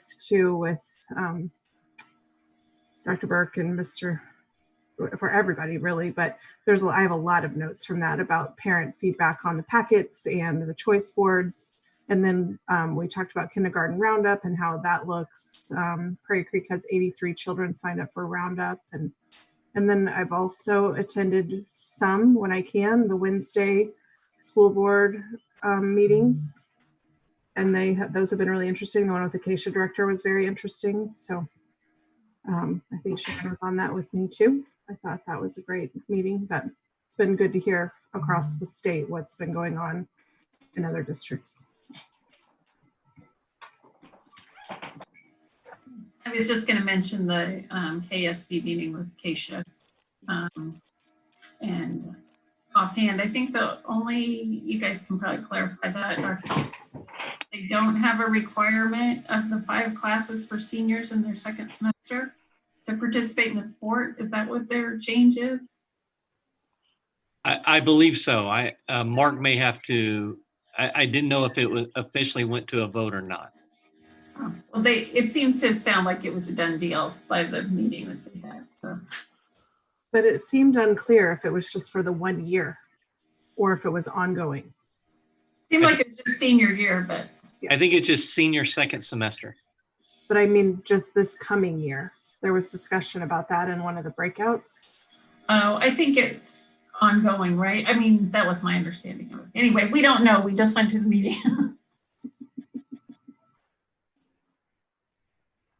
Any other committee reports? Moving on to superintendent report, Dr. Burke. Yeah, pertaining to the special meeting, I believe Candy has all the information. Karen said that she texted me and said that she sent everything to Candy. Basically, Candy will send that out to you. Once all the board members have finished that, if you'll notify me, then I can make a decision on, I will have the data to help us make a decision on whether we need a special meeting or if we're going to end up waiting 2 weeks. But if you guys, the sooner that you get that, the sooner I can respond and set up a special meeting with Mr. Updike. I'll have it out in the morning. Great. Thank you. Anything else, Dr. Burke? That's it. All right, we do need an 2 different executive sessions tonight. Let's go with the first one. This is Jason Winbolt, Mr. President. I move the board move into executive session to discuss potential properties for a new school site pursuant to the exception for preliminary discussion of the acquisition of real property under COMA. Those to be in session include Board of Education members, Superintendent of Schools, Assistant Superintendent of Schools, Director of Technology, Director of Construction, whatever title is, and the Director of Building and Grounds. The executive session to begin, do we need 5 minutes? Yeah, 10:17 would be good. Yep. So begin at 10:17 and open back up. Need 30 minutes? Yes, please. 10, we'll go 10:45. No later than? No later than 10:45. Second. This is Allie. It's moved and seconded to move to executive session to have preliminary discussions about the acquisition of real property under COMA. Candy, please collect the vote. We'll start with Mr. Anderson, Yes. Mrs. Sealing, Yes. Mr. Hoffman, Yes. Mr. Winbolt, Yes. Mr. Updike, Yes. Mrs. Mitchell, Yes. approved. Very good. We'll see you in executive session.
All right, are we ready to go for the next executive session?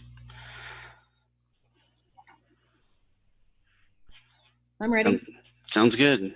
Silence is golden. Mr. President, this is Jason Wimbold. I move the board go into executive session for the purpose of discussing personnel matters of non-elected personnel to protect the privacy interests of an identifiable individual or individuals under coma. Those to be in session include the Board of Education members, Superintendent of Schools, Assistant Superintendent of Schools, anyone else? Director of Business. Director of Business. The executive session to begin at 10:48. How much time? 15 minutes. And return no come back. later. Yeah, you go. Return no later than I'll just go 11:15. Okay. This is Ally, second. Moved and seconded to move to executive session for the purpose of discussing personnel matters of non-elected personnel under coma. Candy, please collect the votes. We'll start with Mrs. Sealing, Yes. Mr. Hoffman, Yes. Mr. Winbolt, Yes. Mr. Updike, Yes. Mrs. Mitchell, Mr. Anderson. Yes. Approved. Aye. Doug,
Okay, you're back live. Thank you, Phil. Mr. President, I move we extend the current executive oh, I guess I just have to say it over again. Mr. President, I move the board go into executive session for the purpose of discussing personnel matters of non-elected personnel to protect the privacy interests of an identifiable individual under coma. Those to be in session are Board of Education members and as needed, Superintendent of Schools, Assistant Superintendent of Schools, and Director of Business. Executive session to begin at 11:18 and resume no later than 11:30. Second.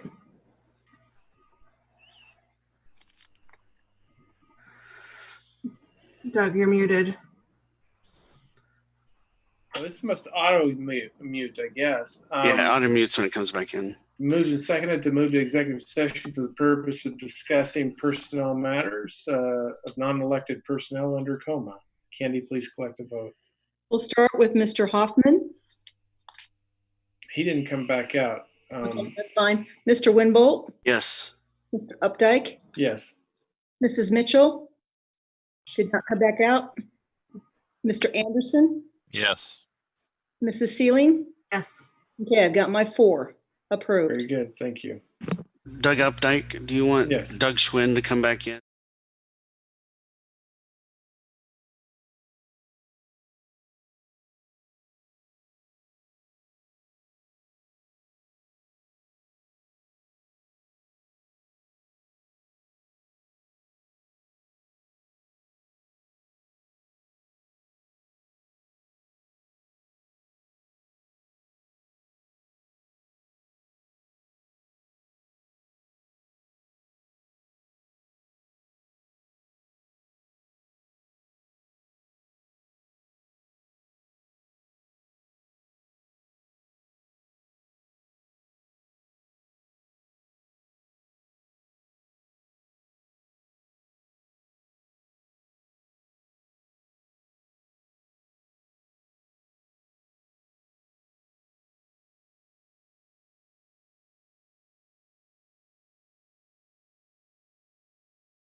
to executive session for the purpose of discussing personnel matters of non-elected personnel to protect the privacy interests of an identifiable individual under coma. Those to be in session include the Board of Education members.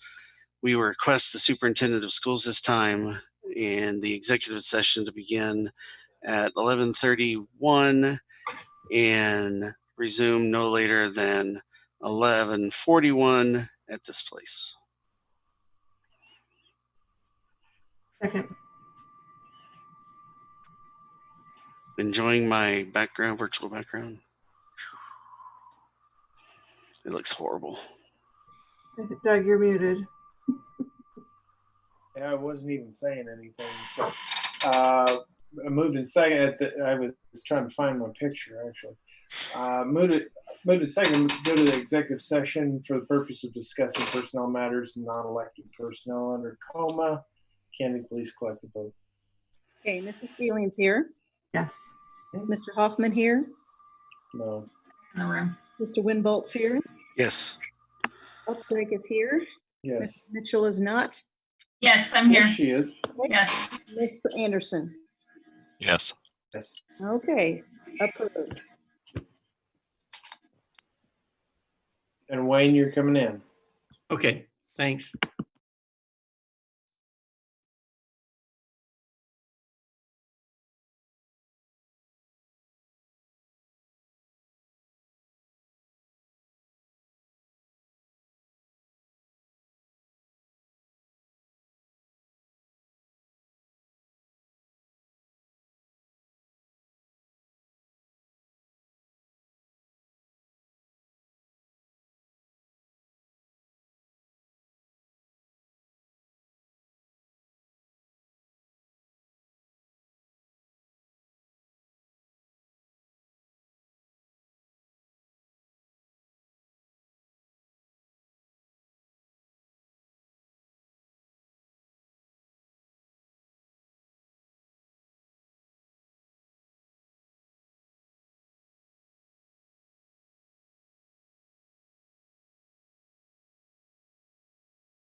That's right. All right, Mr. President, I move that the board approve a raise that is equal to the amount, percentage amount of the other administrators in the school district. Hopefully that's okay, Candy. Hang on, raise equals the percentage amount of, Given to this. Given to the other administrators within the school district.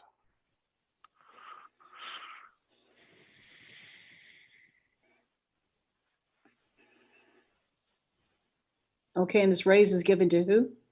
The superintendent. Okay.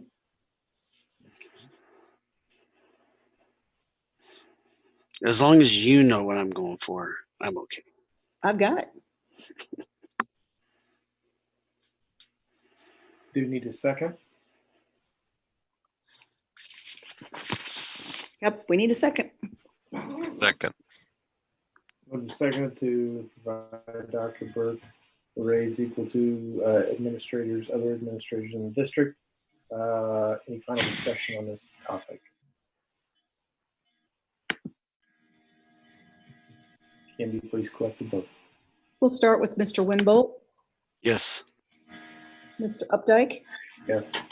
Mrs. Mitchell, Yes. Mr. Anderson, Yes. Mrs. Sealing, Yes. Mr. Hoffman, Yes. approved. Very good. Next item is move to adjournment. Move to adjourn. All in favor? Need a second? Who's the second? Second. Second. I'm sorry? Second, Sally. Moved and seconded to move to adjournment. Candy, please collect the vote. Mr. Updike, Yes. Mrs. Mitchell, Yes. Mr. Anderson, Yes. Mrs. Sealing, Yes. Mr. Hoffman, Yes. Mr. Winbolt, Yes. and we are done. Thank you very much, everyone. Appreciate you everyone staying late. Yep. Thank you.